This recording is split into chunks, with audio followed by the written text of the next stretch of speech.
시청자 여러분 안녕하십니까? 하루의 뉴스를 정리하는 YTN 뉴스나이트입니다. 국회 윤리자문위의 공개로 코인 불똥이 다른 의원들에게도 옮겨붙고 있습니다. 민주당은 특히 실세 권영세 의원의 화력을 집중하고 있는데요. 국회 윤리특위가 김남국 의원 징계를 놓고도 고심하는 분위기입니다. 잠시 뒤 풍수지리 전문가가 대통령 관저 후보지를 둘러봤다는 정치권의 공방과 함께 다뤄보겠습니다. 먼저 오늘의 헤드라인부터 확인하시죠.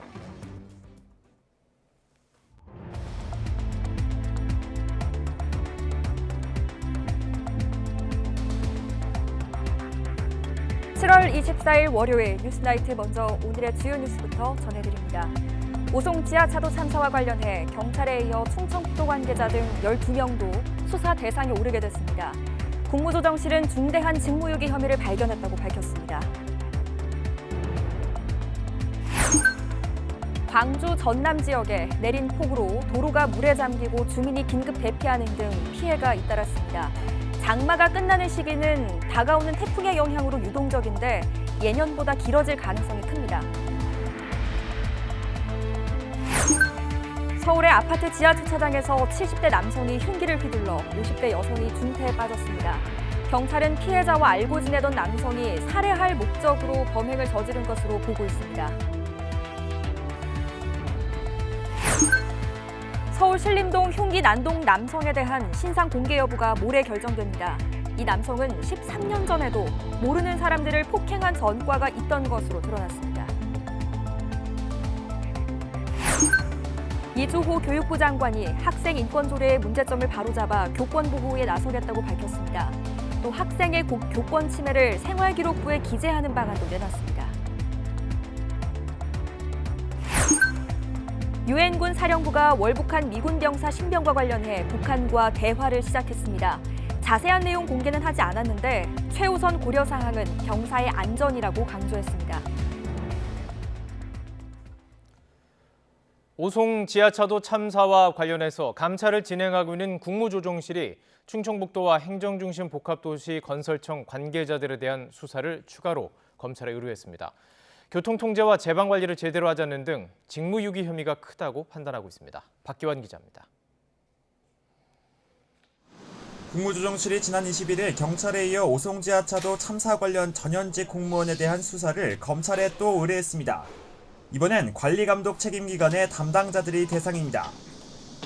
충청북도 본부 소속 2명, 도로관리사업소 소속 3명, 그리고 행복총회 전현직 직원 7명 등 모두 12명이 검찰 수사를 받게 됐습니다. 국무조정실은 감찰을 진행하던 중 이들에게서 중대한 직무유기 혐의를 발견했다고 밝혔습니다. 참사 직전 교통통제가 제대로 안 됐고 임시제방공사의 관리감독에도 문제가 있었다고 본 겁니다. 실제로 국무조정실 관계자는 YTN과 통화에서 충청북도와 도로관리사업소는 자체 기준에 따른 모니터링은 물론 통제도 하지 않은 것으로 파악됐다고 말했습니다. 미호강 수위가 도로 통제 기준에 도달했는데도 제 역할을 하지 않았다는 설명입니다. 행복청 역시 마찬가지입니다. 높이와 크기 등 미호강 임시제방의 설치 계획이 지켜지지 않았는데도 제대로 감독하지 않은 책임이 있다고 국무조정실은 판단했습니다. 다만 해당 기관들은 거듭 혐의를 부인하고 있습니다. 국조실은 이르면 이번 주 안으로 감찰을 마무리한다는 방침인데 청주시 등 관계기관에 대한 추가 수사 의뢰 가능성도 남아있습니다. YTN 박견입니다. 오송 지하차도 참사와 관련해서 수사 의뢰가 잇따라 진행되면서 공은 이제 검찰로 넘어가는 분위기입니다.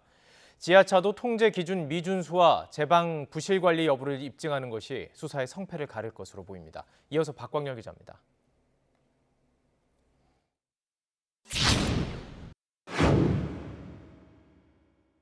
오송 지하차도 침수 5분 전 입구를 촬영한 영상입니다. 인근 미호강에서 넘친 물이 맹렬한 기세로 지하차도에 쏟아지지만 통제 인력은 찾아볼 수 없습니다.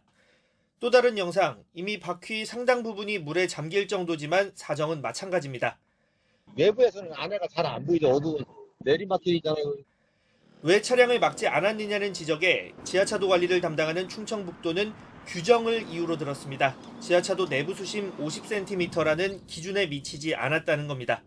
50cm가 되면 보통 승용차 바퀴가 반 이상 잠기는 그런 깊이이기 때문에 그 운행이 위험하다고 이렇게 판단해서 저희 통제를 하게 되는데 하지만 서울과 부산 등은 지하차도에 높이 10에서 15cm의 물만 들어차도 차량 진입을 통제합니다.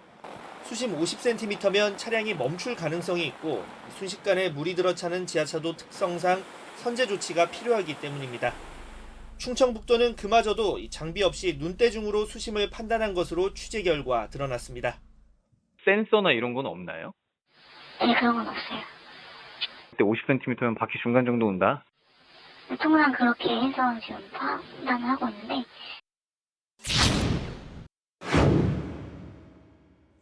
미호천교 공사로 원래 제방을 허물고 임시로 설치한 제방이 무너지기 1시간쯤 전 영상입니다. 단 6명이 동원돼 삽으로 흙을 퍼 포대에 담고 있습니다. 화면 어디서도 중장비 등의 모습은 보이지 않습니다. 이미 홍수경보가 발령된 지 2시간을 넘긴 데다 불어난 강물의 일부 제방은 위태로운 상태였습니다. 장비를 동원해서 새벽 4시부터 대처를 한 게 아니라 장비가 보이는 7시 22분 이전까지는 인부 6명이 삽을 들고 지하차도 침수를 부른 미호천교 임시제방의 붕괴. 기존 둑보다 다소 낮게 지어진 임시제방 높이가 적절했는지와 설계대로 시공됐는지 역시 들여다봐야 할 부분입니다. 자루에다가 흙을 500kg 내지 1톤 정도 넣어가지고 밑바닥에서부터 저 위에 물보다 더 높게, 계획 홍수위보다도 더 높게 설치해야 되거든. 그렇게 높이 안 했다고요. 예상 밖 폭우와 갑작스러운 수위 상승으로 골든타임 자체가 없었다는 관계기관의 해명이 점점 설득력을 잃어가는 상황. 앞으로 본격화할 검찰 수사에 관심이 쏠리고 있습니다. YTN 박광렬입니다. 오송 지하차도 침수 사고와 관련해 검찰이 부실 또는 늑장 대처 의혹을 받고 있는 5개 관계기관을 동시에 압수수색했습니다. 5개 대상 기관은 충북경찰청과 충북도청, 청주시청과 행정중심복합도시건설청, 충북소방본부이고 이 기관에 소속된 10개 장소에서 강제 수사가 진행됐습니다.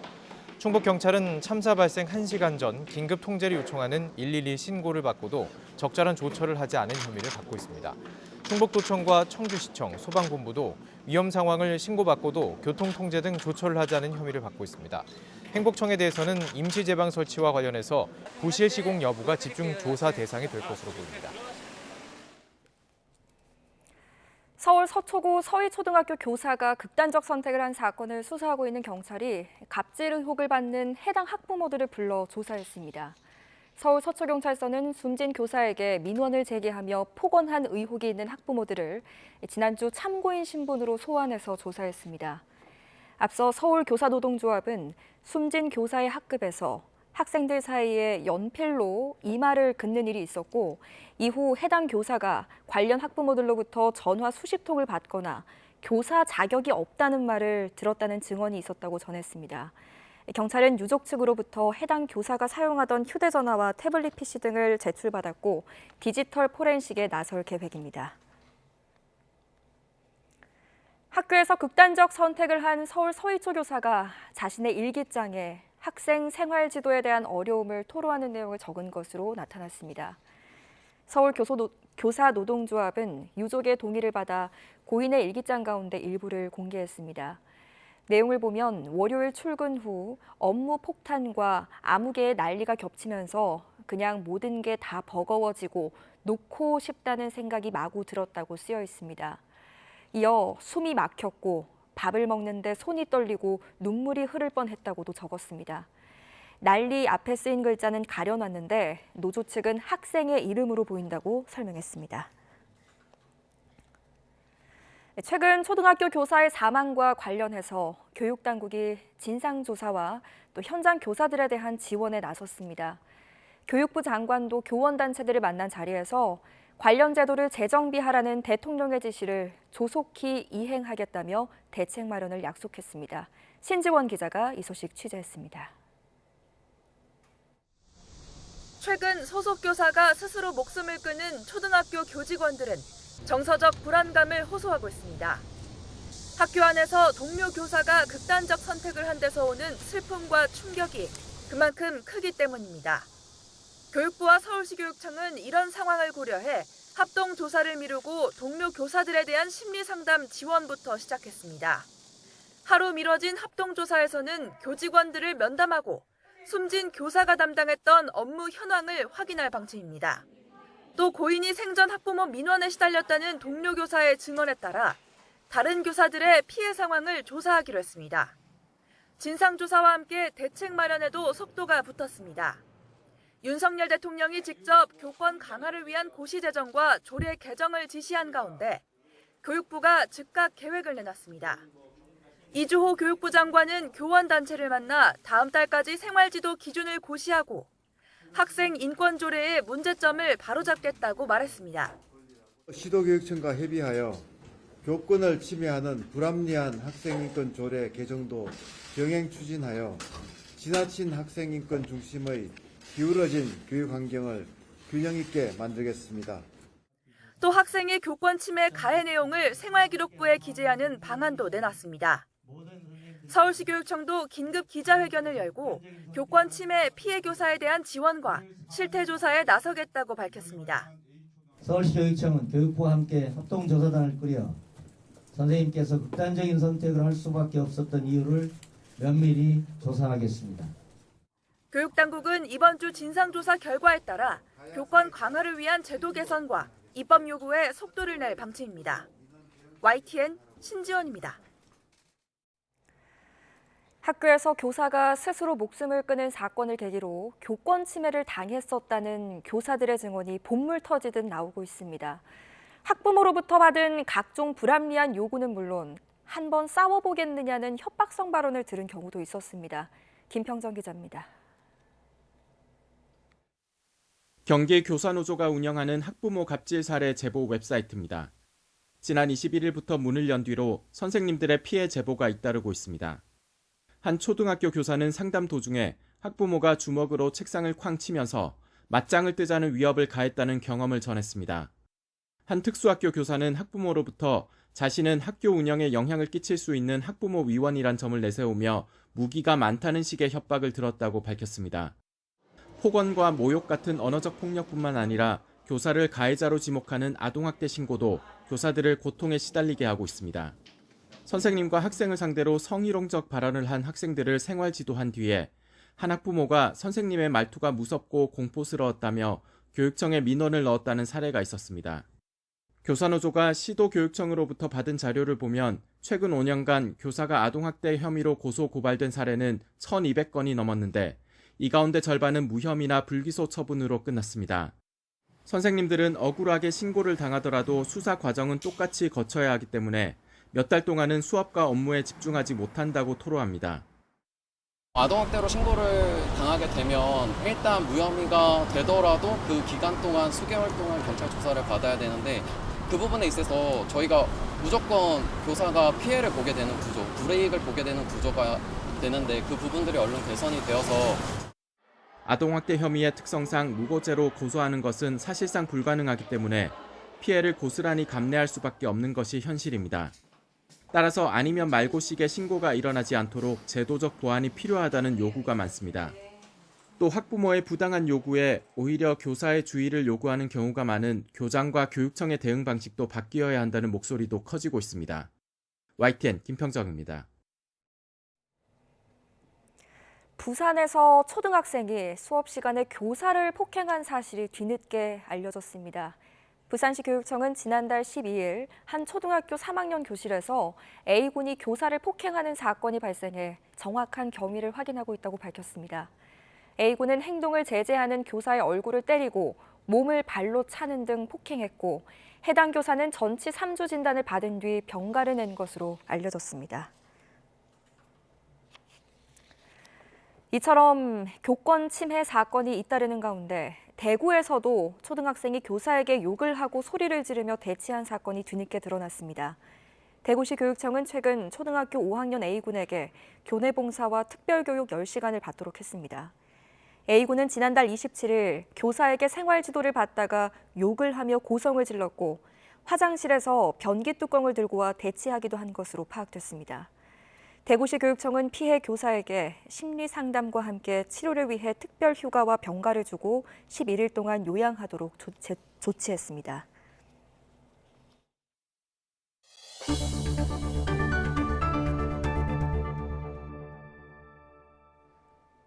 경찰이 서울 신림동에서 흉기 난동을 벌인 30대 조모 씨의 신상 공개 여부를 모레 결정하기로 했습니다. 조 씨는 10여 년 전에도 모르는 사람을 폭행해서 집행유예를 선고받은 적이 있었던 것으로도 드러났습니다. 우종훈 기자의 보도입니다. 경찰이 구속된 30대 조모 씨의 얼굴과 이름 등 신상 공개 여부를 모레 결정합니다. 조 씨의 범행이 잔인하고 중대한 피해로 이어져 신상공개 심의위원회 개최 대상이 됐기 때문입니다. 범행 당일 조 씨의 행적도 추가로 드러났습니다. 낮 12시 인천에 사는 조 씨는 택시로 서울 금천구 할머니 집에 간 뒤 근처 마트에서 흉기를 훔친 것으로 조사됐습니다. 이후 택시를 타고 신림동으로 이동해 범행 대상을 물색했습니다. 조 씨는 사람이 많은 곳이어서 신림동에 갔다고 진술했습니다.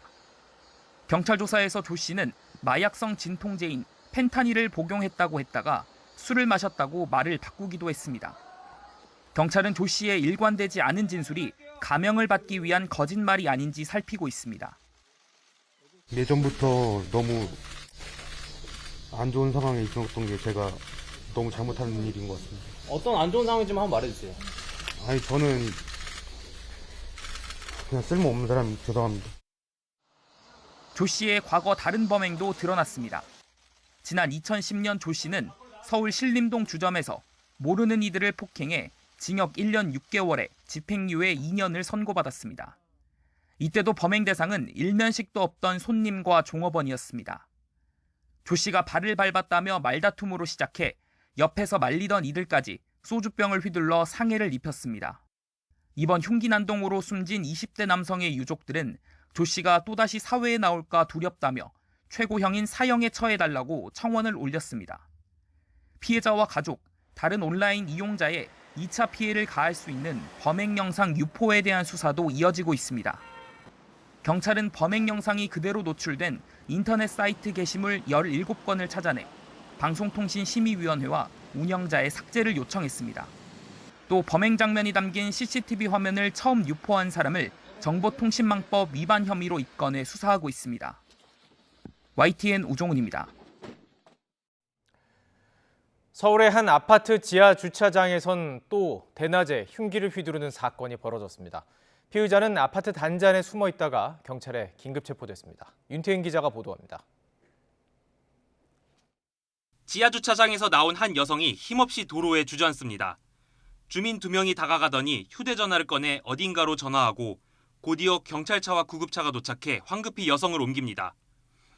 오전 10시 40분쯤 서울 고척동의 한 아파트 지하 주차장에서 50대 여성이 흉기에 가슴 부위를 찔리는 사건이 발생했습니다. 이 여성은 곧바로 병원으로 옮겨졌지만 상처 부위가 깊은 것으로 전해졌습니다. 밑에까지 원피스까지 출혈이 심했습니다. 가까운 데서 이런 일이 있었다는 것이 생소하고 참 아침 오전에 상당히 놀라웠습니다. 범인은 70대 남성인 A씨.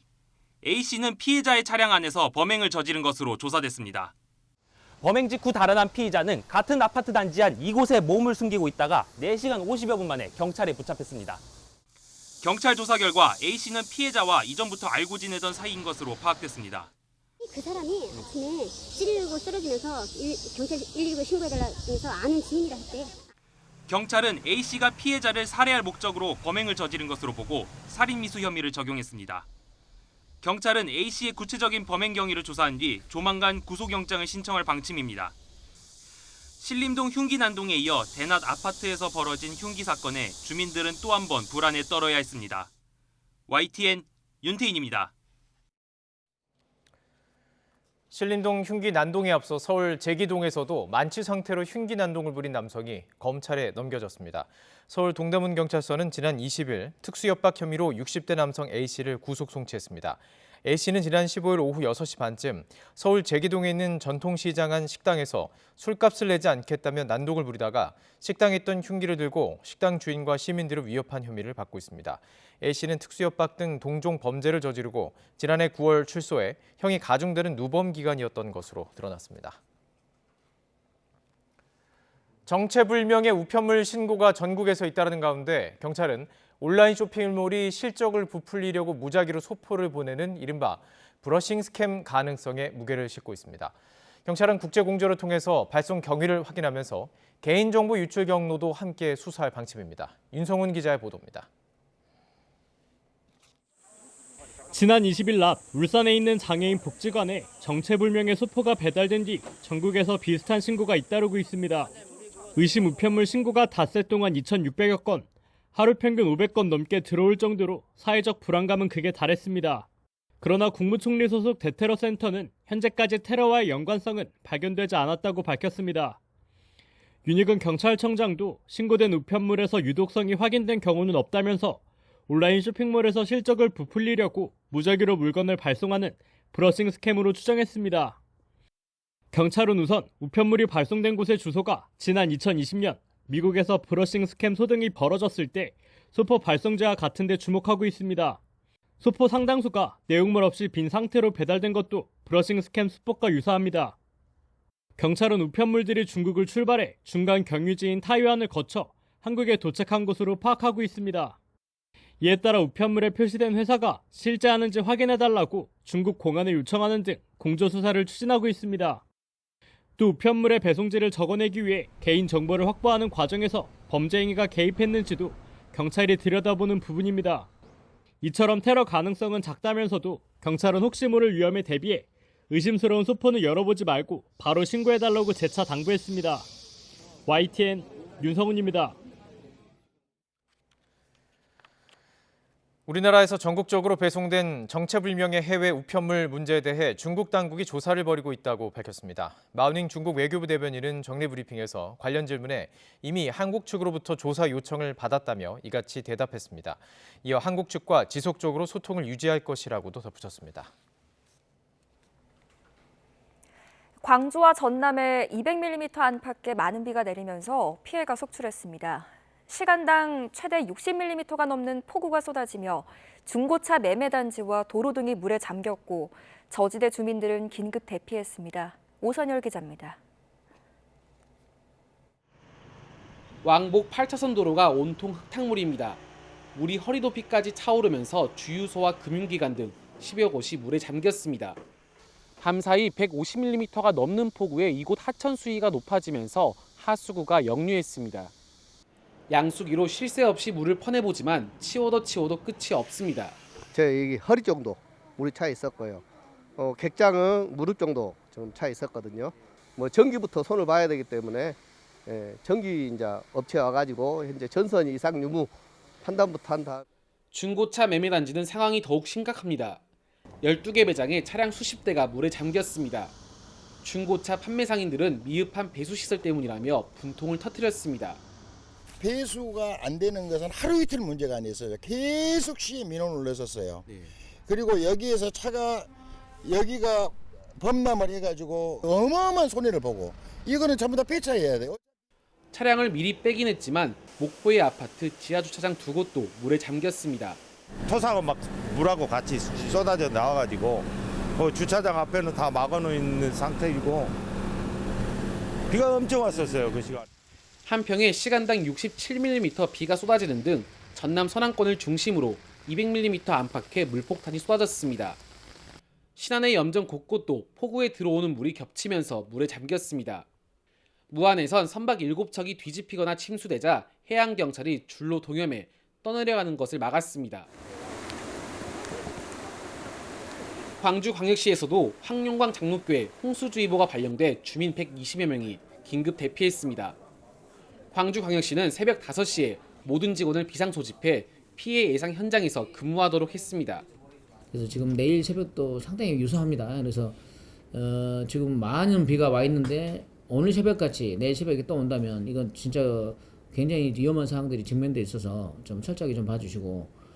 전라남도 재난안전대책본부도 장마가 끝날 때까지 모든 행정력을 재해대책의 최우선으로 투입하기로 했습니다.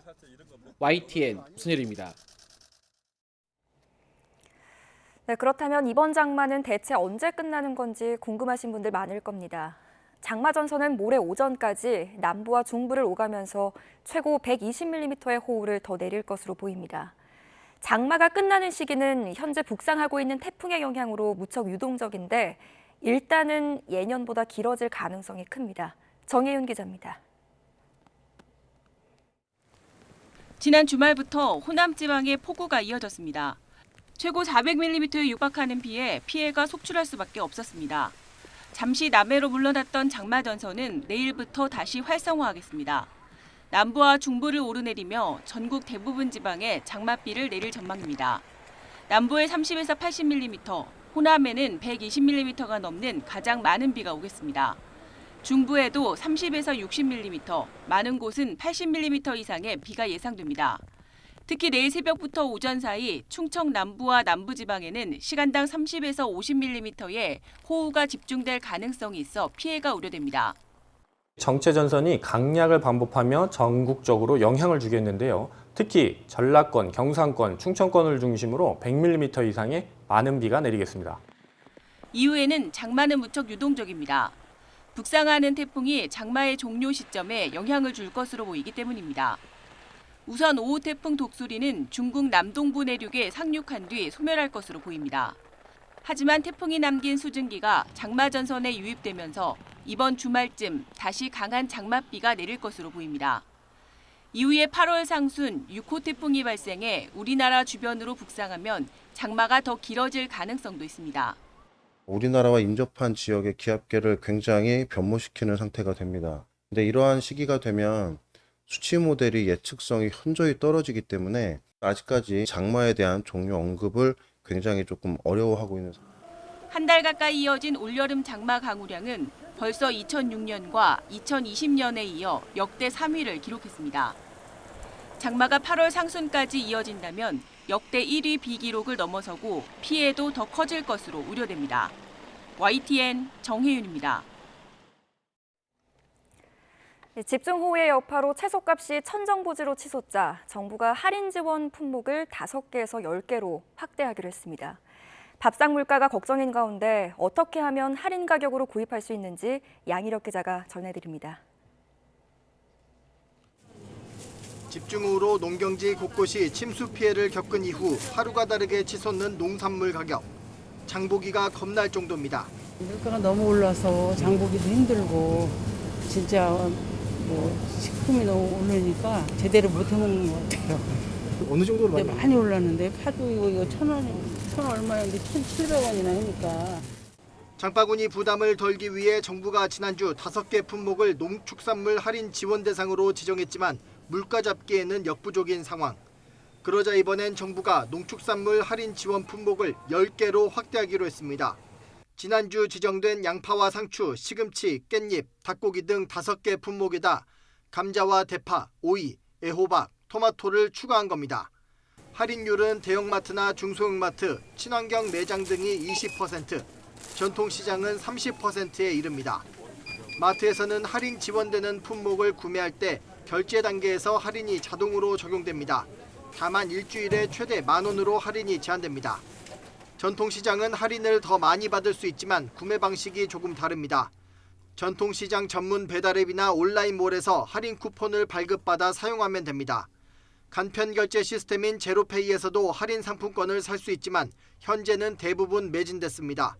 농식품 할인 지원은 전국 16,500여 개 온라인과 오프라인 매장에서 이용 가능합니다. 또 외관상의 이유로 상품성이 떨어지지만 맛이나 품질은 이상 없는 상품을 싸게 내놓는 등 유통업체의 할인전도 치열하게 펼쳐지고 있습니다. YTN 양일혁입니다. 국토교통부가 서울 양평 고속도로 사업 전면 백지화는 일종의 충격요법이었다며 재개 가능성을 시사했습니다.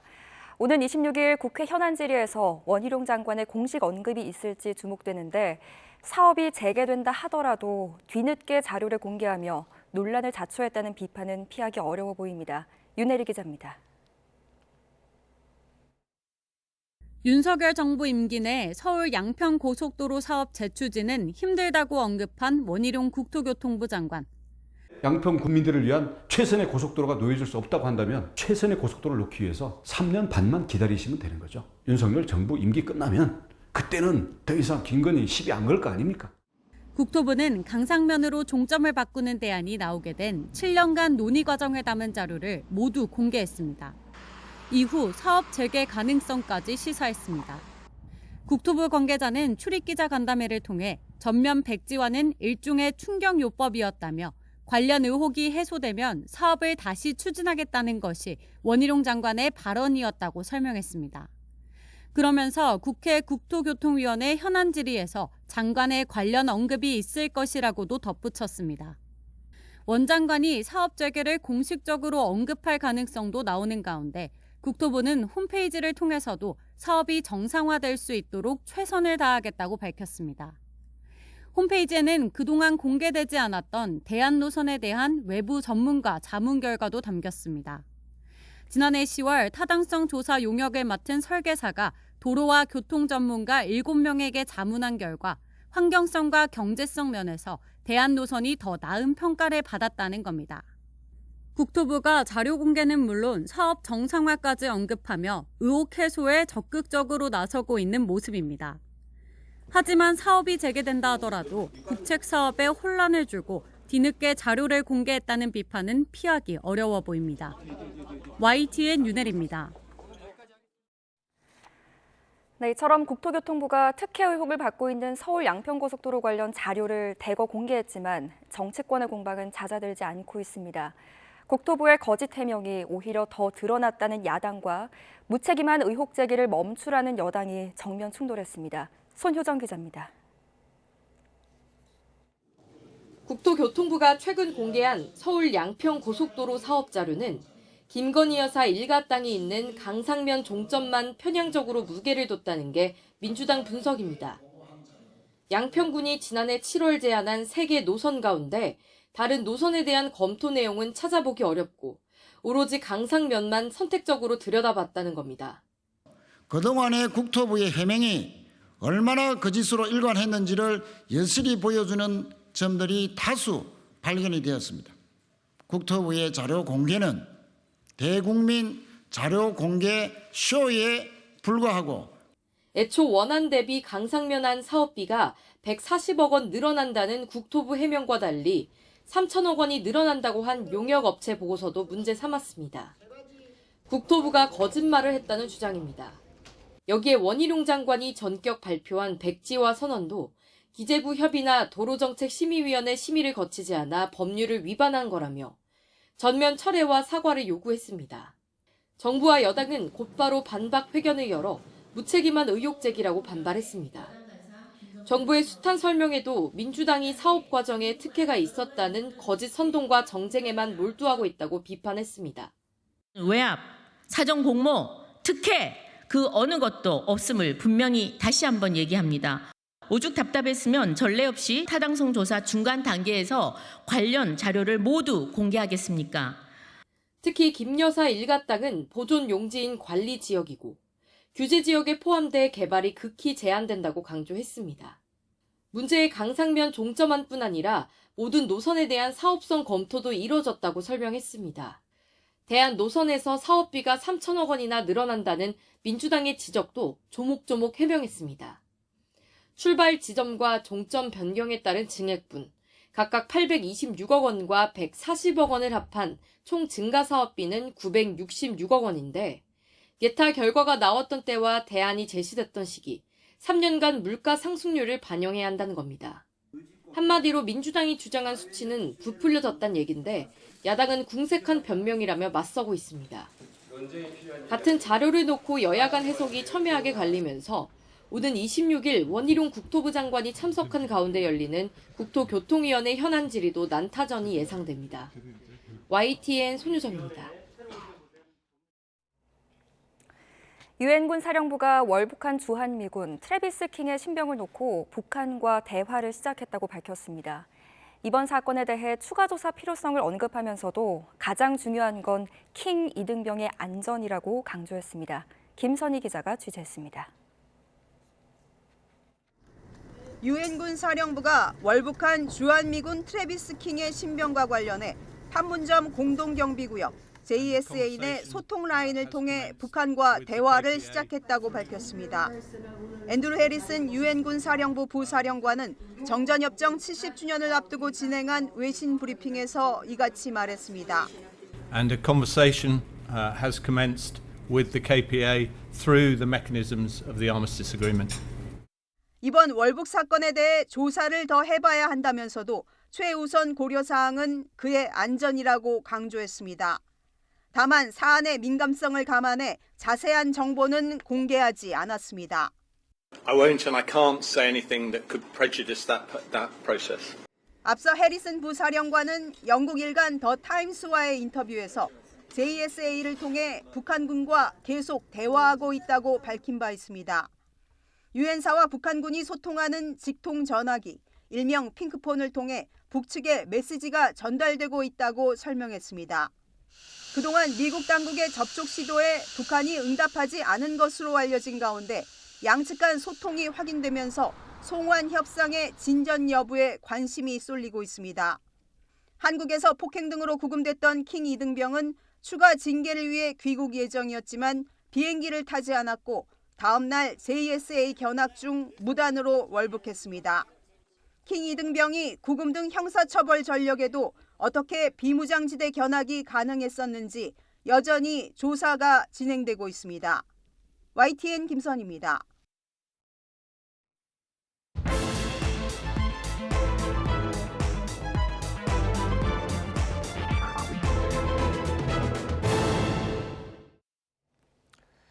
정치권의 관심 뉴스들 진단해보는 나이트 포커스 시간입니다. 오늘 김용태 전 국민의힘 최고위원, 김상일 정치평론가 두 분과 함께하겠습니다. 안녕하십니까? 안녕하세요. 예, 오늘 이제 세 가지 주제를 좀 다뤄보도록 하겠습니다. 가상화폐, 그리고 또 윤석열 대통령의 장모, 구속의 후폭풍, 또 마지막으로는 풍수지리 전문가가 함께했던 공간 이전 문제들이, 자, 이 세 가지를 다 좀 짚어볼 텐데요. 먼저 가상거래 문제부터 좀 짚어보도록 하겠습니다.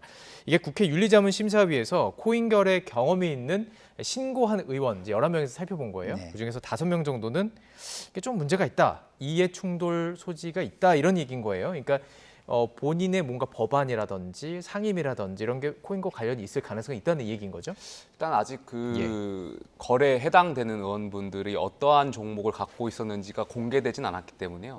그렇게 보기보다는 일단 자문위에서 이해충돌의 소지가 있다라고 본 요건은 첫 번째로 이제 코인 거래 금액이 1천만 원 이상, 혹은 거래 횟수가 100회 이상인 분들에 한해서 일단 이해충돌의 의혹을 좀 두고 있는 것 같습니다. 그래서 11분 중에 5분 정도가 좀 해당되는 것 같고요. 나머지 이제 6분 같은 경우는 실제로 가상화폐에 대한 공부라든지 이런 것을 한번 경험 삼아 해봤다, 이렇게 해명을 하고 있어서 사실상 그렇게 해석해도 될 것 같습니다.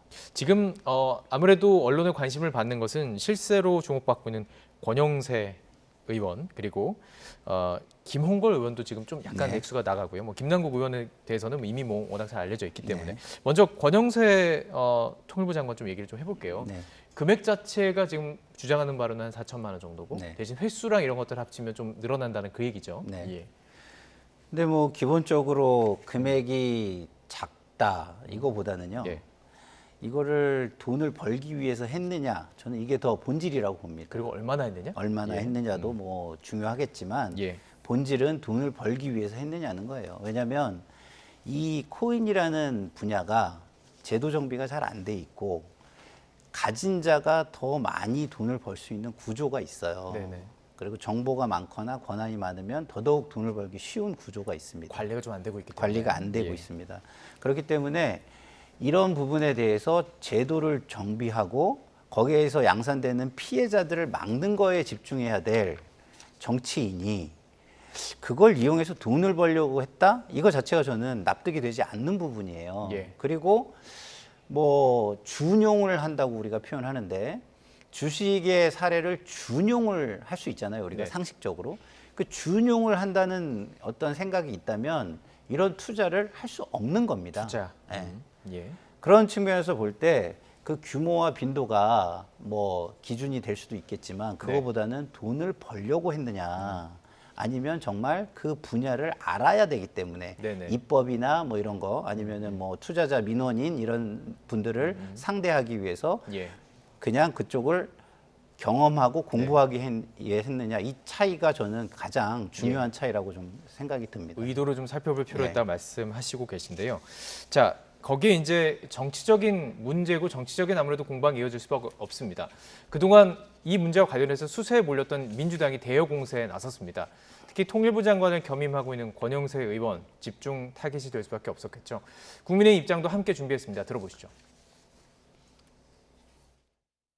본인의 재직 기간에 남북 관계가 최악의 파탄 지경에 이르는 동안 주무장관 개인의 돈벌이를 위한 가상자산 투자만큼은 차질 없이 진행된 것입니다. 경악할 만한 일입니다. 권영세 의원 또한 국회의원과 국무위원으로서 청렴과 성실의 의무를 위반한 결격 사유가 없었는지 철저히 조사해야 할 것입니다. 권영세 장관 입장에서 거래 횟수가 많았다는 점은 부담스러울 것 같습니다. 금액적인 측면에서는 일반적인 주식 투자나 코인 투자 속에서 이게 투기성 성격까지 가는 거냐라고 봤을 때는 그 정도의 수준은 저는 아니라고 보거든요. 김병민 최고위원의 얘기에 어떻게 보면 조금 그 쟁점이 들어있는 것 같아요. 그러니까 이걸 어떻게 볼 것이냐. 조금 횟수가 많지만 김남국 의원 얘기가 나왔습니다. 같은 선에서 볼 수 없다는 것이고 민주당 입장에서는 뭐가 다르냐 이렇게 하는 거예요. 만약에 의도가 그냥 돈을 벌기 위한 의도였다면 어떻게 들으셨어요? 그러니까 권영세 장관에 대한 이 코인 아까 말씀하셨던 그런 의도가 무엇인지에 대해서 조금 더 진상 조사라든지 이런 것을 통해서 밝혀져 봐야 말씀드리기가 좀 더 수월할 것 같은데요. 일단 언론을 통해서 드러난 사실만 보면은 김남국 의원하고는 좀 다른 것 같아요. 김남국 의원이 언론에 굉장히 많은 질타 그리고 국민의 분노를 일으켰던 이유 중에 여러 가지가 있겠지만 첫 번째로는 일단 미공개 정보를 활용했느냐에 대한 여부거든요. 물론 이 부분에 대한 것도 일단 검찰이나 이런 수사기관에서 아직은 모르는 얘기죠. 조사 중인데 이 부분도 두 번째가 이제 국회의원으로서 윤리적인 문제라는 거죠. 본회의라든지 상임위를 통해서 그 정말 국회의원직에 집중해야 될 그 시점에 이제 코인 거래를 했다라는 거잖아요. 물론 장관은 현재까지 그러니까 그렇게 업무 시간에 하지 않았다라고 이제 말씀하셔서 이 부분도 좀 더 확인해야 될 것 같고요. 세 번째는 자금 출처 내역에 김남국 의원은 이제 소명을 하지 않았기 때문에 이 부분도 좀 문제가 될 거고. 다르다. 네 번째는 이제 변명이죠. 괘씸죄잖아요. 그러니까 장관이라든지 뭐 이양수 의원이라든지 김홍걸 민주당 의원 같은 경우는 어쨌든 해명하고 언론에 대해서 본인의 어떤 투자 경위라든지 이런 것을 해명하고 있는데 김남국 의원 같은 경우는 해명도 제대로 하지 않았고 또 그 자문위에 출석해서 두세 번 정도로 코인 거래했는 줄 알았는데 알고 봤더니 200회 상임위 때만 물론 이제 본회의까지 카운팅이 되면 더 많이 늘어나는 것 아니겠습니까? 그러니까 이게 전반적으로 좀 다른 것 같고요. 일단 지금 11분 중에 5분 이해충돌에 대한 소지 의혹이 있는 5분에 대한 좀 더 자세한 어떤 진위나 이런 것이 좀 나온다면 그때 좀 더 말씀드릴 수 있을 것 같습니다. 맞습니다. 그렇게 지금 어느 기간에 어떻게 거래가 됐는지 그 김남국 의원 같은 경우는 그 지갑 자체가 약간 공개 형식으로 됐기 때문에 많은 이제 전문가들이 추적을 할 수가 있었고 지금 권영세 의원 같은 경우, 장관 같은 경우는 그렇지가 않기 때문에 언제 이루어졌는지 아직 정확하게 모릅니다. 근데 권영세 의원 측에서는 YTN과의 통화에서 금액은 3, 4천만 원 정도 투자라고 하고요. 횟수를 곱해서 수십억 원을 만드는 것이다 이렇게 좀 주장하고 있고 업무 시간에 거래가 없었다라고 얘기하고 있습니다. 그래서 조금 전도 얘기했지만 이해충돌 쪽으로 가게 되면 왜냐하면 이게 법안 그 발의에 참여를 했어요. 의원들이. 그러면 이제 기본적으로 이 문제의 핵심 자체를 뭐 굳이 이제 들어가자 보면 이해충돌 때문에 얘기가 나오는 거잖아요. 그렇다면 피해갈 수는 없는 거 아닌가 싶기도 한데요.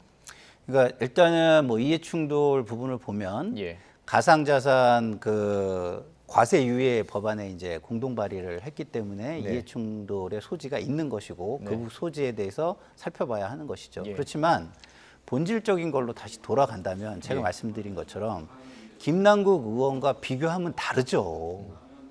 근데 그러면 다른 걸 먼저 볼 것이냐. 그러니까 다르다는 건 뭐가 다른 거냐면 잘못의 정도와 수준이 다르다는 거예요. 그러면 그 잘못의 본질이 다른 것이냐. 그걸로 들어가면은 잘못의 본질은 다르지 않습니다. 아까 말씀하셨던 거 투자라면 그렇죠. 그러면은 잘못의 본질이 다르지 않으면 이거는 징계 내지는 어쨌든 수사를 통해서 죄가 되면 죄를 물어야 하는 것이고요. 그러나 같은 수준의 죄를 묻거나 징계를 할 수는 없다라는 거는 저도 동의를 해요. 그리고 분명한 것은 투자와 투기는 또 다를 수 있습니다. 근데 김남국 의원의 경우는 뭐 누가 뭐라 해도 투기성이 굉장히 강해 보이는 측면이 있고요. 그러나 권영세 의원 같은 경우는 투자일 수 있다라고 볼 수 있는 정도의 규모인 거는 맞는 것 같아요. 그렇지만 그럼에도 불구하고 코인으로 투자해서 돈을 벌려고 했다는 것 자체가 저는 공직에 있는 사람으로서는 해서는 안 된 일을 한 것이다. 이런 측면에서 잘못의 본질은 같다. 그러나 잘못의 정도와 수준은 좀 다르다. 예. 이렇게 보는 것이 맞다. 그러니까 예. 다른 부분을 먼저 볼 거냐, 예. 잘못된 부분을 먼저 볼 거냐에 따라서 앵글이 시각이 예. 달라진다. 이렇게 저는 생각이 듭니다. 자, 그렇게 양측의 주장이 이렇게 나올 수 있는 거예요. 말씀하신 것처럼 투자라는 그 의도면 똑같다.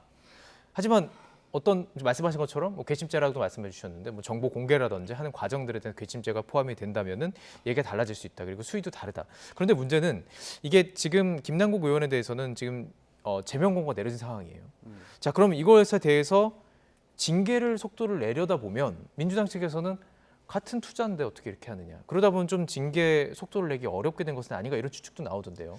글쎄요, 뭐 저는 그렇게 생각하지 않는 것이 예. 김남국 의원은 일단 정치적으로 저는 사망했다라고 생각합니다. 정치적으로는 이미 예. 국민들의 평가는 끝났다라고 생각되고요. 예. 그분이 실제 본회의에서, 그러니까 윤리특위에서 어떤 결정을 내리고 본회의에서 뭐 제명에 대한 것이 가결될지 부결될지는 잘 모르겠습니다만 네네. 국회의원분들께서 판단하시겠지만 예.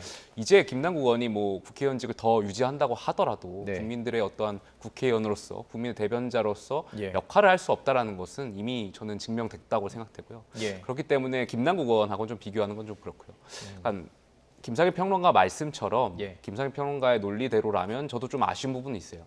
권영세 장관이라든지 이양수 의원이라든지 김홍걸 의원이라는 이분들이 예. 저보다 이제 정치 선배시고 정치를 굉장히 오랫동안 해오셨던 분들인데 네. 이하부 정관이라고 하지 않습니까? 오얏나무 밑에서는 각근을 매지 말라. 그러니까 다 알고 계셨던 것인데 예. 이러한 것을 왜 하셨는지에 대한 그러한 측면에서는 굉장히 아쉬운 생각을 좀 갖고 있습니다. 예.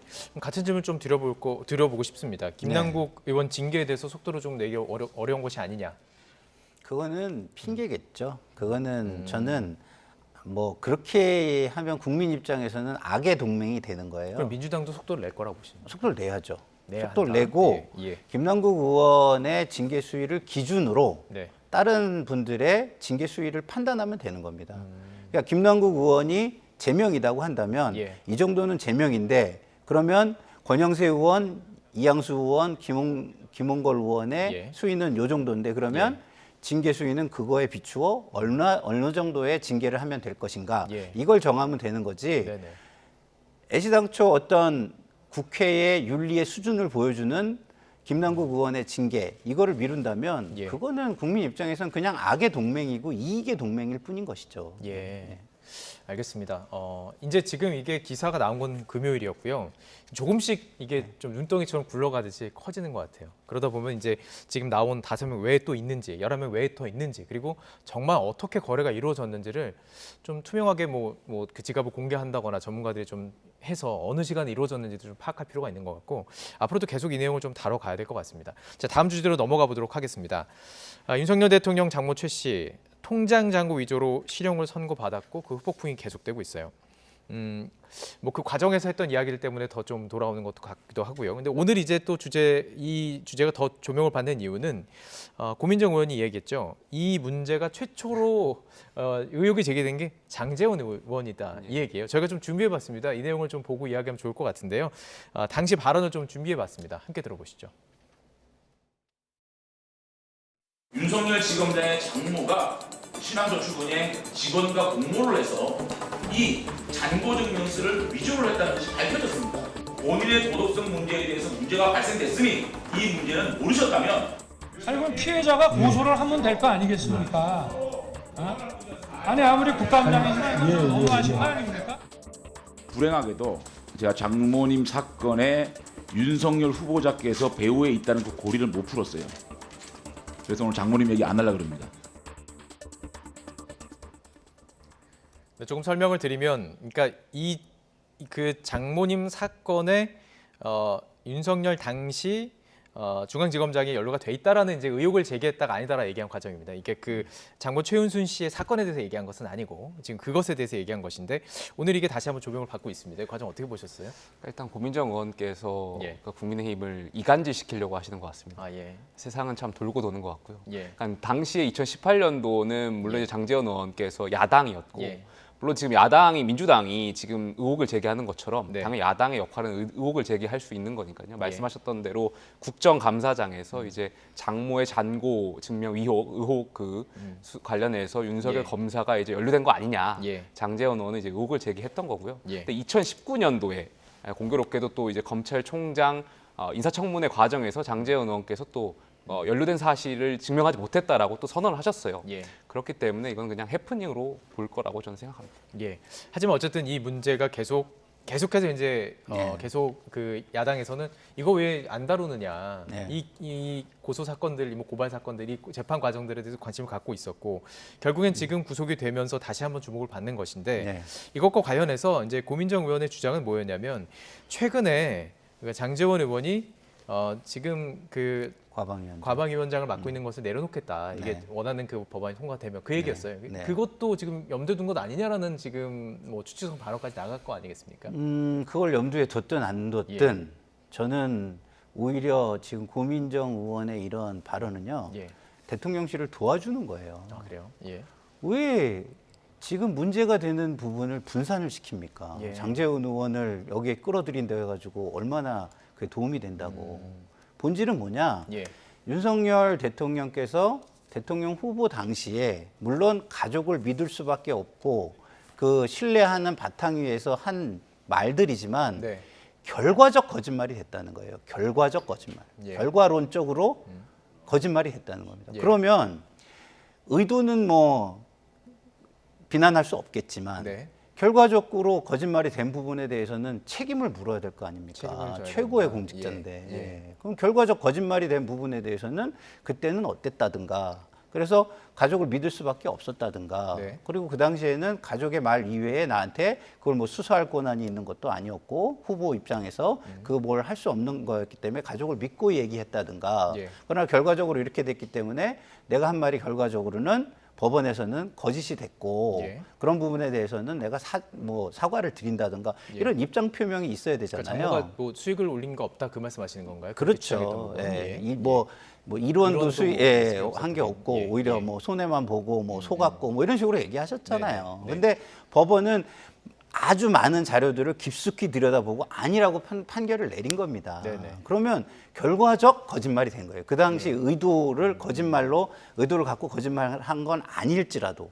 그러면 대통령께서 그 위치라면 국민들이 다 보고 있는데 그냥 지나가서야 되겠습니까? 그러면 그냥 지나가면 국민들에게 어떤 메시지가 가게 되나요? 국민들도 살면서 저래도 되는구나라는 메시지가 전달이 되는 거 아니겠습니까? 그래서는 안 되죠. 최고의 본보기를 보여야 되는 분, 최고의 책임감과 이런 거를 가지셔야 되는 분이 그래서는 전 안 되고 보는데 그런 걸 지적을 안 하고 장제원 의원을 여기다 끌어들인다면 이슈가 엉뚱한 대로 튀잖아요. 그래서 저는 과연 정무적 감각이 있는 건가? 좀 전에 우리 김용태 최고께서는 이관계라고 하셨는데 이관계도 되지 못하는 거예요, 이거는. 그래서 저는 좀 안타깝습니다. 그럼 본질로 좀 가보겠습니다. 본질로 가보면 이 부분에 대해서 그 야당은 해명이 있어야 된다, 대통령실의 해명이 있어야 된다라는 주장을 하고 있는 것이고, 그런데 이런 얘기 들어보셨습니까? 용문여답, 신조어래요. 용산에 질문을 던지면 여의도가, 그러니까 여당이 답한다, 대통령실이 아니라 당에서 답한다, 뭐 그런 얘기인데, 과연 추가해서 대통령실의 반응이나 뭐 나올 수가 있을까요? 어쨌든 지금 그 재판 과정에서 어떤 지금 보도된 내용들만 해도 아무래도 국민들이 관심을 갖게 될 것이고, 지금 송영길 전 대표도 그렇고 야당에서 공격은 더 강해질 거로 보이거든요. 그러니까 저는 김상일 평론가 말씀처럼 대통령실에서 유감 표명이 있어야 된다고 생각합니다.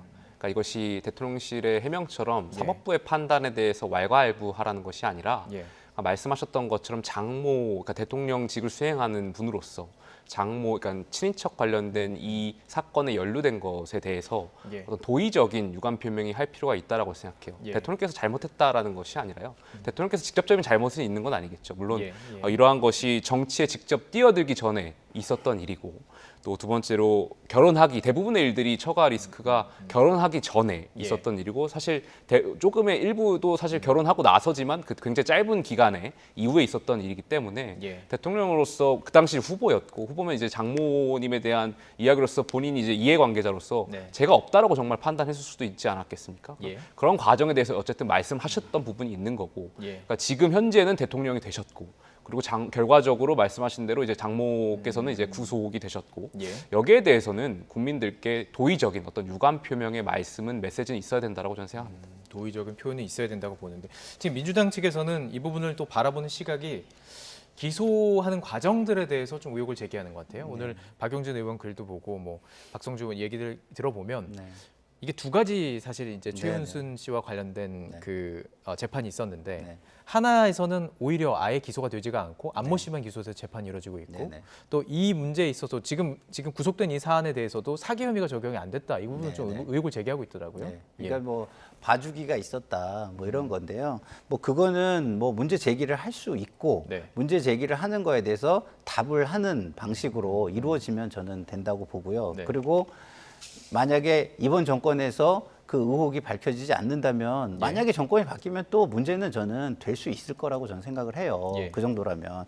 뭐 투명하게 또 해명을 하고 국민이 납득할 정도의 해명이 이루어진다면 또 그러면 그것이 뭐 부메랑이 돼서 올 수도 있기 때문에 못할 수도 있고 그런 것이죠. 근데 문제는 이런 겁니다. 아까도 제가 얘기했지만 김건희 여사의 도이치모터스 1심 판결이 나왔을 때 대통령실이 입장을 냈어요. 네. 민주당을 심지어 비난하면서 입장을 냈어요. 예. 민주당의 허위 주장이 주장을 해왔음이 증명됐다. 이렇게 입장을 냈어요. 예. 그러면 지금 이 부분에 대해서 장모와 관련된 부분에서 입장을 내지 않는다면 용산의 입장은 이겁니다. 내가 누릴 건 다 누릴게. 그러나 책임질 거는 나는 안 져. 이렇게 돼버리는 거예요. 국민이 볼 때는. 그게 말이 되겠습니까? 예. 그럼 국민에게 굉장히 안 좋은 이미지를 줄 수밖에 없는 거예요. 이 정권이 굉장히 자기중심적이구나. 네. 그리고 책임은 안 지고 누리기만 하려는 정권이구나. 이렇게 보여줄 수 있거든요. 네. 그런 측면에서 제가 고언을 드린다면 예. 그러시면 안 됩니다. 국민을 통치하는 위치에 계신 분은 예. 적어도 스탠다드와 기준을 만들어 주셔야 됩니다. 높은 그것도 더 높은 스탠다드를 만들기 위한 노력을 해주셔야 됩니다. 이런 고언을 드리고 싶습니다. 저는 추가적으로 그래서 네네. 대통령께서 이제 공약하셨던 대로 아까 특별감찰관을 임명하셔야 된다고 생각해요. 그러니까 예. 물론 지금 사건 같은 경우는 정치 시작하기 이전의 것들이기 때문에 예. 좀 해당되지 않겠지만 앞으로 대통령 친인척에 대한 문제라든지 이러한 것을 전반적으로 안정적으로 정권을 위해서 관리할 수 있는 그런 체계가 필요하다고 생각되고요. 예. 그러니까 문재인 정권에서도 안 했었고 이제 윤석열 정권에서 하겠다라고 말씀하셨는데 저는 그것을 하루빨리 좀 임명하셔서 안정적인 좀 친인척 관리가 되었으면 좋겠습니다. 어떻게 보면 지금 두 분이 말씀하시는 게 원칙에 해당하는 것 같습니다. 원칙에 그렇죠. 해당하는 그리고 기본 상식에 해당하는 거라고 예, 생각합니다. 상식에 해당하는 기본적인 부분인데 지금 아까 제가 얘기했듯이 용문여답 그러니까 이제 여당에서 대답을 한다는 거죠. 이것과 관련해서도 여의도 여당이 한다는 여의도에서 대답이 지금 또 나올까요? 뭐 어떻게 적극적인 어떤 그런 해명 요구에 대해서 어떤 반응 나올까요? 그러니까 저는 당위론적으로 얘기할 수밖에 없고 네. 하셔야 된다. 그게 통치자의 덕목이다라는 말씀을 좀 드리고 싶은 거고요. 네. 그리고 여당께는 이런 말씀을 드리고 싶어요. 국민의 힘이 돼야지 아부의 힘이 돼서는 안 된다. 이 말씀을 드리고 싶어요. 지금은 아부를 통해서 자기 힘을 얻으려는 사람들이 너무 많아요. 그건 사실 여야 상관없어요. 뭐 여야가 다 그럴지 말씀하시죠. 모르지만 예. 여당은 더 큰 책임을 가지잖아요. 예. 그리고 국민의 삶에 대한 책임까지 지잖아요. 근데 국민은 바라보지 않고 아부에만 집중한다면 그게 말이 되겠습니까? 예, 알겠습니다. 자, 이제 마지막 주제를 좀 다뤄보도록 하겠습니다. 대통령 관저 선정 과정에서 백재권 사이버 한국외국어대학교 겸임 교수가 후보진 육군참모총장 공간을 둘러본 것으로 확인되면서 여야의 공방이 거셉니다. 발언 듣고 오시죠. 지금이 어느 시대입니까? 풍수지리가의 의견을 듣고 역술인의 의견을 듣는 이것이 말이 안 되는 이것이 본질인 겁니다. 그래서 대통령실은 여기에 대해서 정확히 밝혀야 됩니다. 왜 그 사람이 갔는지 또 그 사람에게 자문료는 어떻게 됐는지. 백재권 교수는 그 전에 김정숙 여사하고도 만났다 그러고 그다음에 이재명 대표도 만났다 그러고 뭐 구체적인 알겠습니다. 얘기가 나오고 있잖아요. 예. 이재명 대표의 부인께서 자기가 영부인이 될 관상이냐 아니냐 물어봤다는 얘기까지 나오고 있으니까요. 그렇기 때문에 이제 와서 저렇게 얘기하는 건 앞뒤 안 맞는 거죠. 혹시 이제 시청자 여러분들께서도 이 내용을 모르실 수도 있으니까 이게 그러니까 그 풍수지리가가 이 공간을 옮기는 과정에서 함께 있었다라는 것이 경찰을 통해서 지금 나온 거예요. 이게 사실은 그 천공이 그 관저를 옮기는 거에 개입했다 이 논란 때문에 수사 과정에서 나온 거죠. 그러니까 천공이 아니었고 풍수지리가였다 이 내용이었던 거죠. 그렇습니다. 예. 자 이제 좀 짚어보도록 하겠습니다. 자 일단 민주당에서는 풍수지리가가 이런 사인이다. 그러니까 공적인 사람이 아닌 이런 사람이 국정에 개입한 것은 문제다. 이렇게 보는 거예요. 어떻게 들으셨어요? 예. 그러니까 일단 풍수지리학을 과학의 영역으로 볼 거냐 말 거냐부터 좀 정의를 해야 될 것 같아요. 예. 만약에 풍수지리학을 이제 과학의 영역으로 본다면 뭐 대통령께서 공식적으로 관저로 옮기는 거에 있어서 물론 이제 공식적이냐 비공식적이냐는 좀 더 확인해 봐야 되겠지만 공식적으로는 조언을 들을 수 있고 많은 분들이 이제 어떤 듣잖아요. 그러니까 역대 정권도 많이 들어왔었고 과학의 영역이라면 그러니까 여기에 대해서 공식적으로 자문을 구하고 위원으로 모셔가지고 하는 거에 대해서는 좀 문제가 없다라고 생각해요. 다만 공식적으로 자문을 구했다면 그리고 또 과학이라면 사실 과학이라면 처음에 그 천공 의혹이 있었을 때 오히려 정부가 더 나서서 그러니까 의혹을 확대 재생산을 좀 방지하기 위해서 그러니까 백재원 교수였다라는 것을 더 미리 말씀했더라면 국민들께서 이렇게 의혹에 휩싸이지 않아도 되지 않았을까에 대한 좀 아쉬운 초기 대응에 대한 아쉬움이 좀 있고요. 만약에 풍수지리학을 이제 과학의 영역으로 보지 않는다. 만약에 무속과 과학의 어떤 중간 지점에 있다라고 본다면 그때는 좀 국정기조랑 많이 달라져서 좀 당황스럽죠. 왜냐하면 저 윤석열 정권은 초기부터 이제 반지성주의와 싸우겠다라고 여러 차례 말씀드린 바가 있고요. 과학과 합리적인 어떤 이성, 논리에 의해서 국정을 운영해 오겠다라고 여러 차례 천명한 바가 있습니다. 그리고 야당의 뭐 후쿠시마 오염수라든지 어떤 양평 고속도로 의혹, 근거 없는 의혹에 대해서 괴담으로 치부하고 여기에 대해서 프레임으로서 어떤 공격했던 거 아니겠습니까? 그런데 만약에 풍수지리학을 이제 무속의 영역으로 보게 된다면 그렇게 된다면 사실 정부의 어떤 관저를 옮기는 데 있어서 이것이 대통령 윤석열 대통령만 쓰시는 것이 아니라 앞으로도 계속해서 쓰게 될 관저일 텐데 여기에 그렇게 그러한 비공식적으로 자문받는다면 그건 좀 문제가 될 수 있는 소지가 있을 수 있겠다 생각도 해봅니다. 지금 상황을 봤을 때 물론 이제 이게 더 정확하게 경찰 수사가 공개가 되고 발표가 되면 더 알 수 있겠지만 공개적으로 한 것 같은 느낌은 좀 아닌 것 같던데요. 그러니까요. 그러니까 공개적으로 하지 않았다 그래도 이게 그냥 일반인들이라면은 괜찮죠. 그렇지만 이거는 대통령의 관저예요. 그러면 이건 사적인 일이 어떻게 해도 사적으로 했어도 사적 일이 될 수가 없는 겁니다. 그러니까 공적 사무가 되는 거예요. 근데 공적 사무에 영향을 미치기 위해 사적인 행위를 했다 그래도 그 사적 행위는 어쨌든 공적인 거에 영향을 미치기 위한 거기 때문에 공적인 연관성을 가질 수밖에 없는 것이죠. 그렇기 때문에 저는 어떤 이유에서 했건 풍수지리가가 뭐 역술인의 범주에 들어가는지 모르겠으나 가서 뭐 풍수지리를 중심으로 해가지고 관저 선정에 조언을 하고 그게 영향을 줬다면 굉장히 부적절하다 이런 생각이 들고요. 기본적으로 그것을 또 감추었다라고 한다면 이 정부의 투명성에도 굉장히 국민들은 의구심을 앞으로 갖게 될 거예요. 만약에 왜냐하면 거기에 뭐 윤한홍 의원이 또 같이 갔다는 이야기가 있지 않습니까? 그렇다고 한다면 윤한홍 의원 같은 경우는 상당한 윤핵관 분 중에 한 분 아니겠습니까? 그렇다고 한다면 그때 이런 거를 책임감을 가지고 소명을 했어야죠. 근데 아무 얘기 없이 하다가 천공은 아니니까 문제가 없다. 물론 이제 천공이 아닌데 천공이라고 단정해가지고 한 민주당도 일부 오류는 있으나 일부 오류는 일부 오류라도 책임을 지게 하더라도 더 큰 오류는 제가 볼 때는 지금 여권에 있는 것이다. 왜? 어쨌든 비슷한 일이 발생했고 본질은 역술이나 풍수지리가 국가의 어떤 국사에 들어와가지고 영향을 주느냐의 부분이기 때문에 그렇게 되는 어떤 조금이라도 연관성이 있었다면 그 부분은 빨리 털고 넘어가고 그리고 앞으로 재발을 방지하는 약속을 하는 것이 맞다 이렇게 생각이 들기 때문이죠. 저희가 지금 천공과 그 백재원 교수의 영상을 계속 교차해서 막 보여드렸어요. 왜냐하면 마스크를 만약에 쓰고 만약에 좀 잘 모르는 사람들이 본다면 그냥 이게 누군지 잘 모를 수 있는 상황이에요. 그렇기 때문에 그 당시에 만약에 이제 방문했던 게 백재원 교수고 천공으로 헷갈렸고 그래서 문제가 됐었던 거라면 그 당시 처음에 이 천공이 방문했다라는 문제가 의혹이 생겼을 때 백재원 교수였다라는 말을 왜 안 했느냐. 지금 그거 두 분을 말씀해 주셨던 건데 그것을 지금 감췄다고 말씀하시는 것이고 그 왜 그 처음에 그냥 이거 고소까지 이루어졌잖아요. 지금 모든 것들이 왜 얘기 안 했다고 보세요?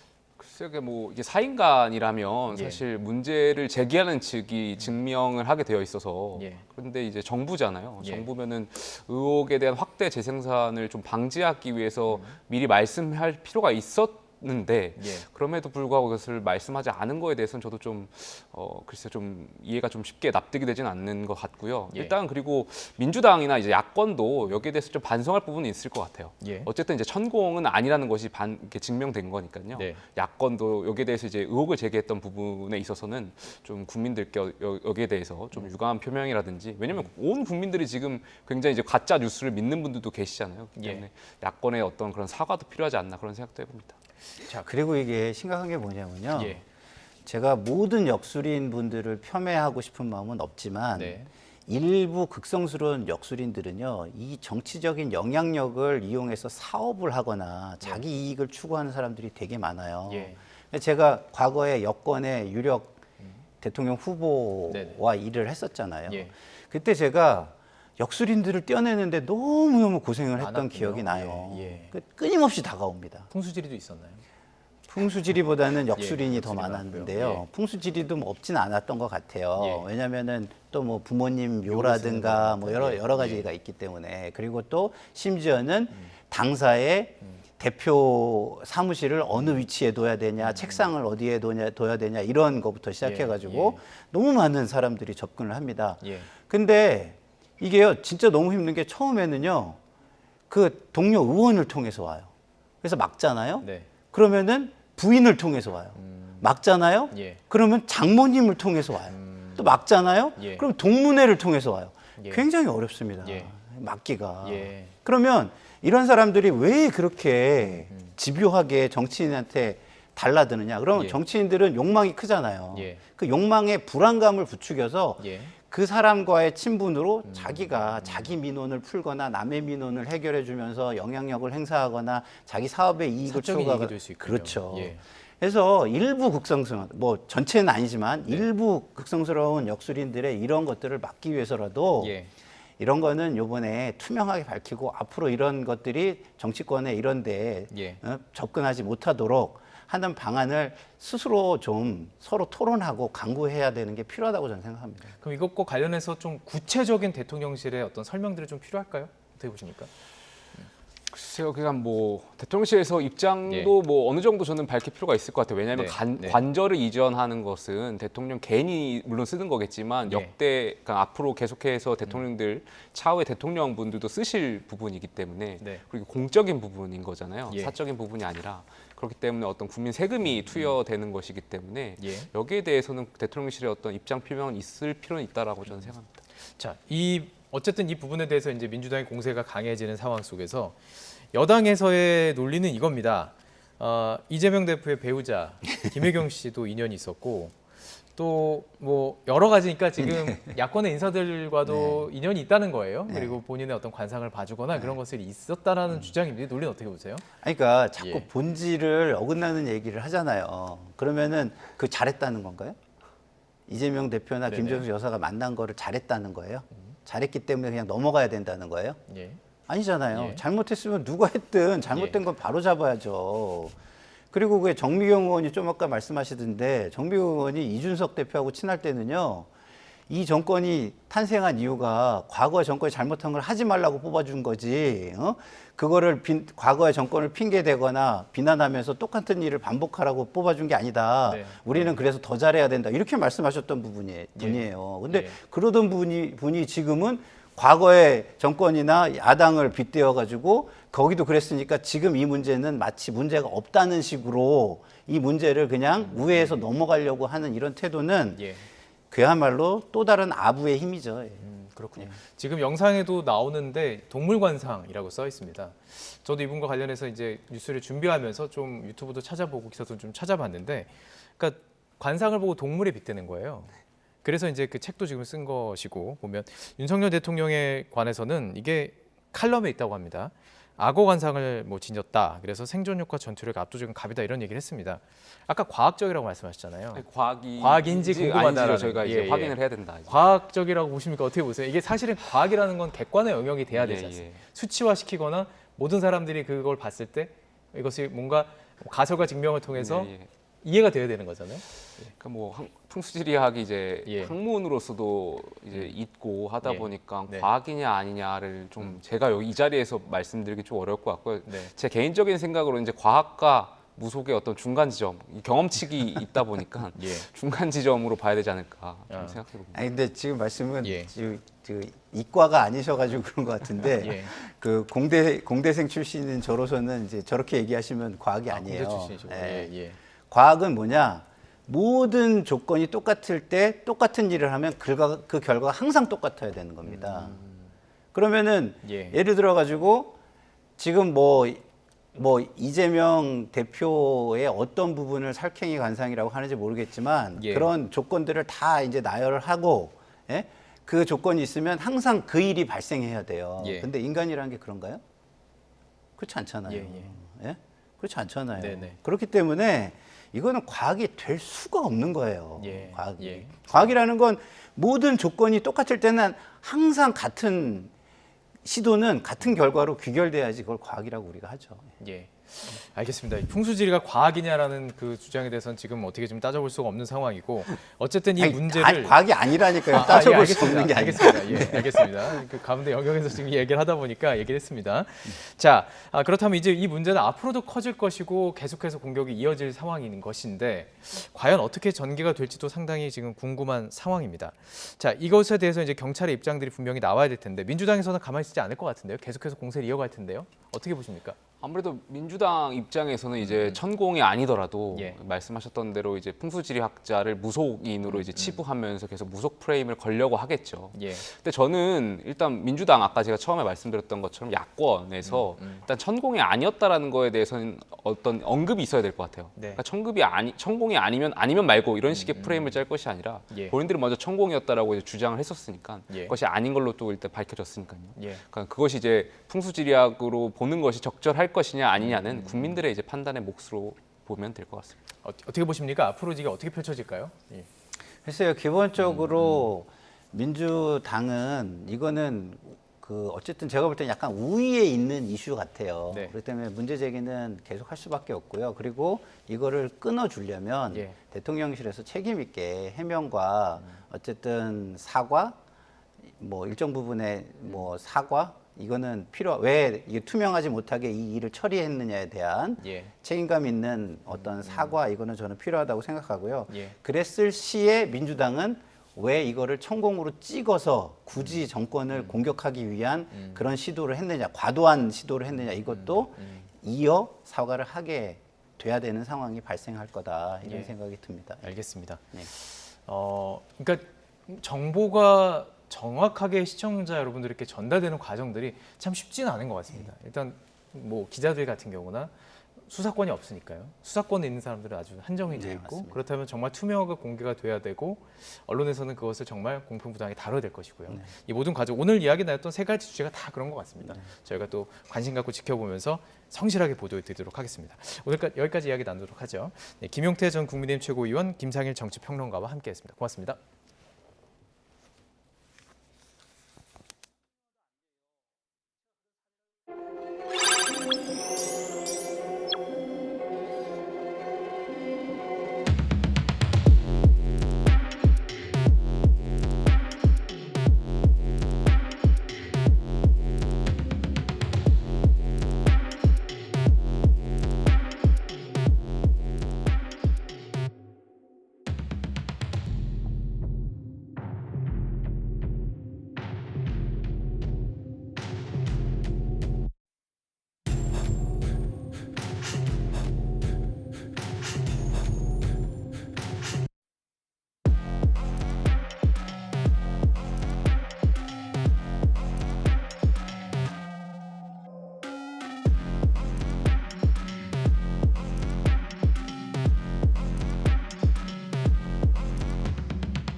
최근 초등학교 교사 사망과 관련해서 교육당국이 진상조사와 현장 교사들에 대한 지원에 나섰습니다. 교육부 장관은 교원단체를 만난 자리에서 관련 제도를 재정비하라는 대통령의 지시를 조속히 이행하겠다며 대책 마련을 약속했습니다. 신지원 기자의 보도입니다. 최근 소속 교사가 스스로 목숨을 끊은 초등학교 교직원들은 정서적 불안감을 호소하고 있습니다. 학교 안에서 동료 교사가 극단적 선택을 한 데서 오는 슬픔과 충격이 그만큼 크기 때문입니다. 교육부와 서울시 교육청은 이런 상황을 고려해 합동 조사를 미루고 동료 교사들에 대한 심리 상담 지원부터 시작했습니다. 하루 미뤄진 합동 조사에서는 교직원들을 면담하고 숨진 교사가 담당했던 업무 현황을 확인할 방침입니다. 또 고인이 생전 학부모 민원에 시달렸다는 동료 교사의 증언에 따라 다른 교사들의 피해 상황을 조사하기로 했습니다. 진상조사와 함께 대책 마련에도 속도가 붙었습니다. 윤석열 대통령이 직접 교권 강화를 위한 고시 제정과 조례 개정을 지시한 가운데 교육부가 즉각 계획을 내놨습니다. 이주호 교육부 장관은 교원단체를 만나 다음 달까지 생활지도 기준을 고시하고 학생 인권 조례의 문제점을 바로잡겠다고 말했습니다. 시도교육청과 협의하여 교권을 침해하는 불합리한 학생인권 조례 개정도 병행 추진하여 지나친 학생인권 중심의 기울어진 교육 환경을 균형 있게 만들겠습니다. 또 학생의 교권 침해 가해 내용을 생활기록부에 기재하는 방안도 내놨습니다. 서울시 교육청도 긴급 기자회견을 열고 교권 침해 피해 교사에 대한 지원과 실태 조사에 나서겠다고 밝혔습니다. 서울시 교육청은 교육부와 함께 합동조사단을 꾸려 선생님께서 극단적인 선택을 할 수밖에 없었던 이유를 면밀히 조사하겠습니다. 교육당국은 이번 주 진상조사 결과에 따라 교권 강화를 위한 제도 개선과 입법 요구에 속도를 낼 방침입니다. YTN 신지원입니다. 정부가 학생 인권 조례 개정을 본격화한 가운데 조희연 서울시 교육감이 우려를 표명했습니다. 조 교육감은 오늘 기자회견에서 교육부가 학생 인권 조례 개정을 검토하는 것에 대해서 교육 이슈가 과도하게 정치적 쟁점이 될 경우 배가 산으로 갈 수 있다고 우려했습니다. 다만 학생의 권리뿐만이 아니라 책무를 함께 명시하는 것에 대해서는 적극적으로 검토하고 있다고 설명했습니다. 서울 서초구 서희초등학교 교사가 극단적 선택을 한 사건을 수사하고 있는 경찰이 갑질 의혹을 받는 해당 학부모들을 불러 조사했습니다. 서울 서초경찰서는 숨진 교사에게 민원을 제기하며 폭언한 의혹이 있는 학부모들을 지난주 참고인 신분으로 소환해 조사했습니다. 앞서 서울교사노동조합은 숨진 교사 학급에서 학생들 사이에 연필로 이마를 긋는 일이 있었고 이후 해당 교사가 관련 학부모들로부터 전화 수십 통을 받거나 교사 자격이 없다는 말을 들었다는 증언이 있었다고 전했습니다. 경찰은 유족 측으로부터 해당 교사가 사용하던 휴대전화와 태블릿 PC 등을 제출받았고 디지털 포렌식에 나설 계획입니다. 부산에 있는 초등학교에서 3학년 학생이 교실에서 담임 교사를 폭행한 사건이 뒤늦게 드러났습니다. 해당 교사는 타박상에 따른 전치 3주 진단과 함께 정신적 고통을 호소하며 병가를 낸 상태입니다. 부산시 교육청은 앞으로는 이 같은 교권 침해 사례에 강력하게 대응하기로 했습니다. 차상은 기자입니다. 지난달 12일 부산 북구에 있는 초등학교 3학년 교실에서 담임교사 A씨는 제자로부터 폭행을 당했습니다. 수업 시간에 소음을 일으키는 비군을 제지하다가 비군으로부터 얼굴과 몸을 맞아 다쳤습니다. 병원에서는 타박상 등으로 3주 동안 치료받아야 한다는 진단을 받았습니다. 지난 3월에도 물건을 던지며 거칠게 행동하는 비군을 말리다가 가슴과 얼굴을 다쳤습니다. 심장이 두근거리고 갑자기 머리로 피가 쏠리는 느낌이 들면서 머리와 목이 꽉 조이고 땡기고. 피해 교사는 병가를 냈고 해당 학생도 학교 수업 대신 가정학습에 들어갔습니다. 교사의 권리가 크게 침해당한 사건이었지만 A씨는 교권보호위원회 교체를 요청하지 않았습니다. 학교장은 학생 처벌을 원치 않아서 노조는 아동학대 처벌법이 부담스럽다는 해당 교사의 입장을 각각 전했습니다. 선생님께서 학생을 재직하기 위해서 조금 힘을 썼다, 잡았다 이런 부분이 아동학대 법에 이제 저촉될 수가 있습니다. 그 부분에 있어서 심리적인 압박이 굉장히 크시기 때문에 교권 침해 사례에 대해 부산시 교육청은 앞으로 강력하게 대처하고 교사에 대한 법률 지원도 확대하기로 했습니다.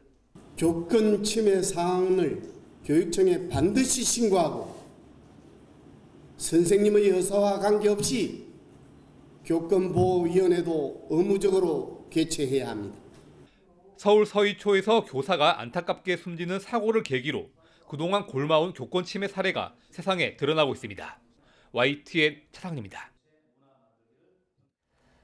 경찰이 서울 신림동에서 흉기 난동을 벌인 30대 조모 씨의 신상 공개 여부를 모레 결정하기로 했습니다. 조 씨는 10여 년 전에도 모르는 사람을 폭행해서 집행유예를 선고받은 적이 있었던 것으로 확인됐습니다. 우정훈 기자가 취재했습니다. 경찰이 구속된 30대 조모 씨의 얼굴과 이름 등 신상 공개 여부를 모레 결정합니다.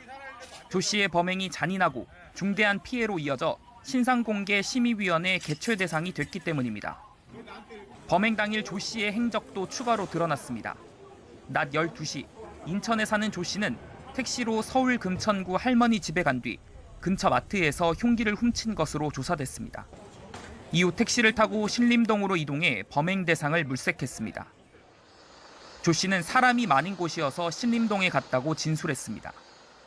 경찰 조사에서 조 씨는 마약성 진통제인 펜타닐을 복용했다고 했다가 술을 마셨다고 말을 바꾸기도 했습니다.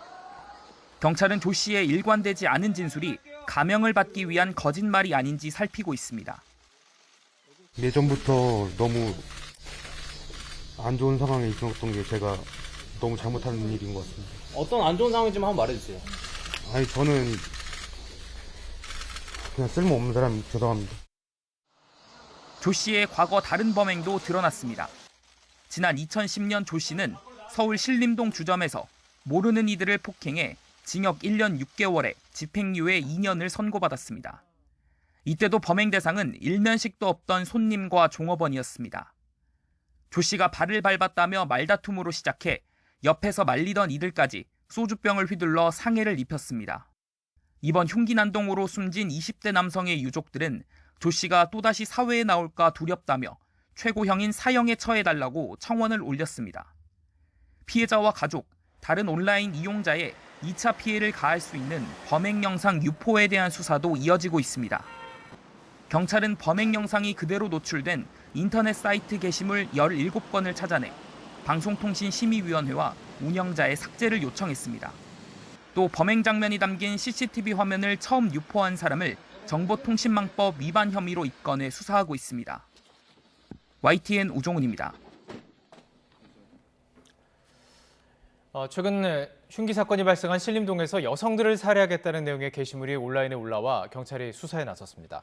서울경찰청 사이버범죄수사대는 신림역에서 여성 20명을 죽이겠다는 내용의 글이 올라왔다는 신고를 받고 글 작성자를 추적하고 있습니다.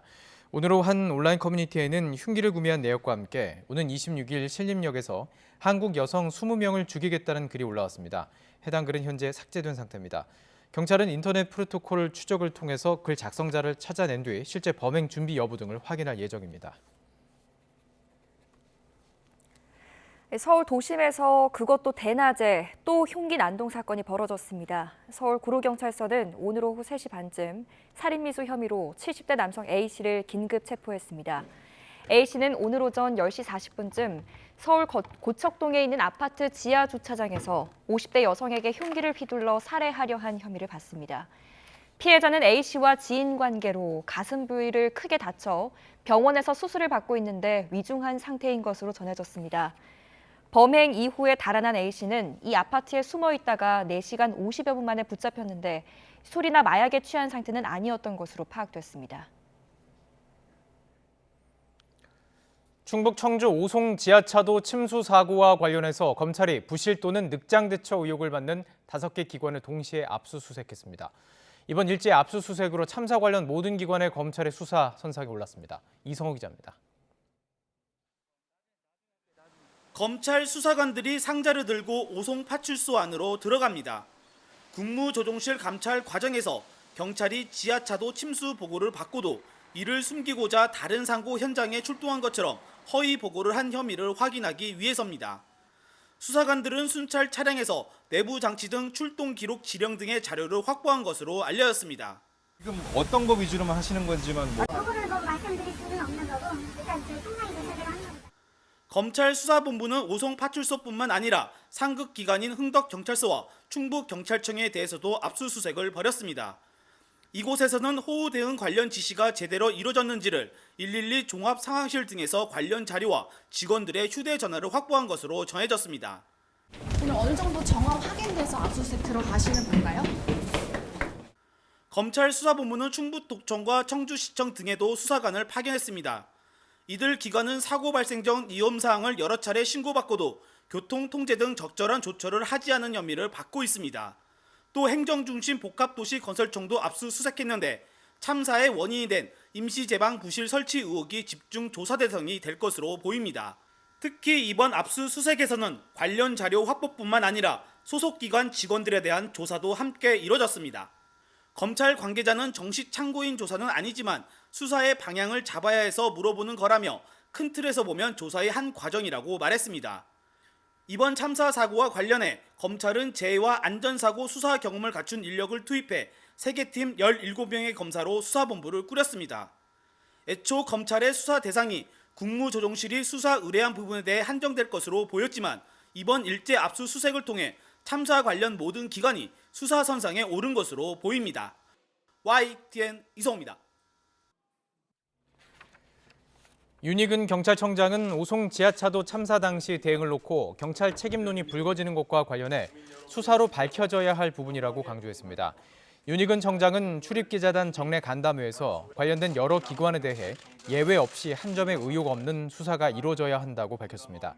특히 지하차도 출동 사실을 조작하거나 허위 보고했다는 의혹에 대해서는 현장 출동 경찰관과 112 상황실 경찰관, 지휘부 사이의 인식과 진술이 조금씩 다르다면서 수사를 통해 확인해야 할 사안이라 구체적 내용을 언급하기는 어렵다고 언급했습니다.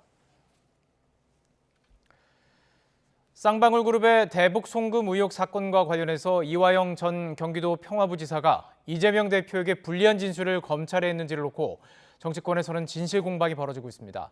검찰의 조작 수사를 의심하는 민주당의 공세에 여당은 오히려 이재명 대표 측이 회유하려는 것 아니냐고 맞불을 놨습니다. 정현우 기자의 보도입니다. 민주당 의원들은 대북 송금 의혹 사건을 수사하는 수원지검을 항의 방문해 검찰이 언론 플레이를 하고 있다고 거듭 주장했습니다. 이화영 전 부지사가 기존 입장을 바꿨다는 취지의 보도를 문제 삼은 겁니다. 이화영 전 부지사가 당에 보낸 서한 등을 근거로 이 전 부지사가 쌍방울에 당시 이재명 경기지사의 방북 추진을 요청한 사실을 이재명 대표에게 보고했다고 진술했다는 건 사실이 아니라고 강조했습니다.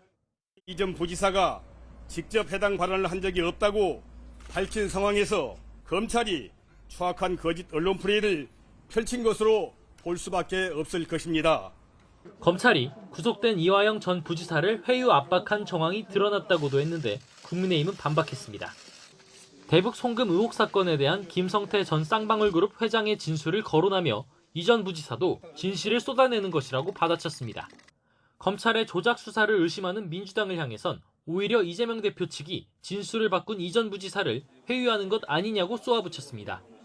여기에 대해서 당이 적극적으로 나서서 이화영 부지사를 회유하려고 했던 것은 아닌가에 대한 의혹이 굉장히 점점 더 커질 수밖에 없다, 이런 말씀을 드립니다.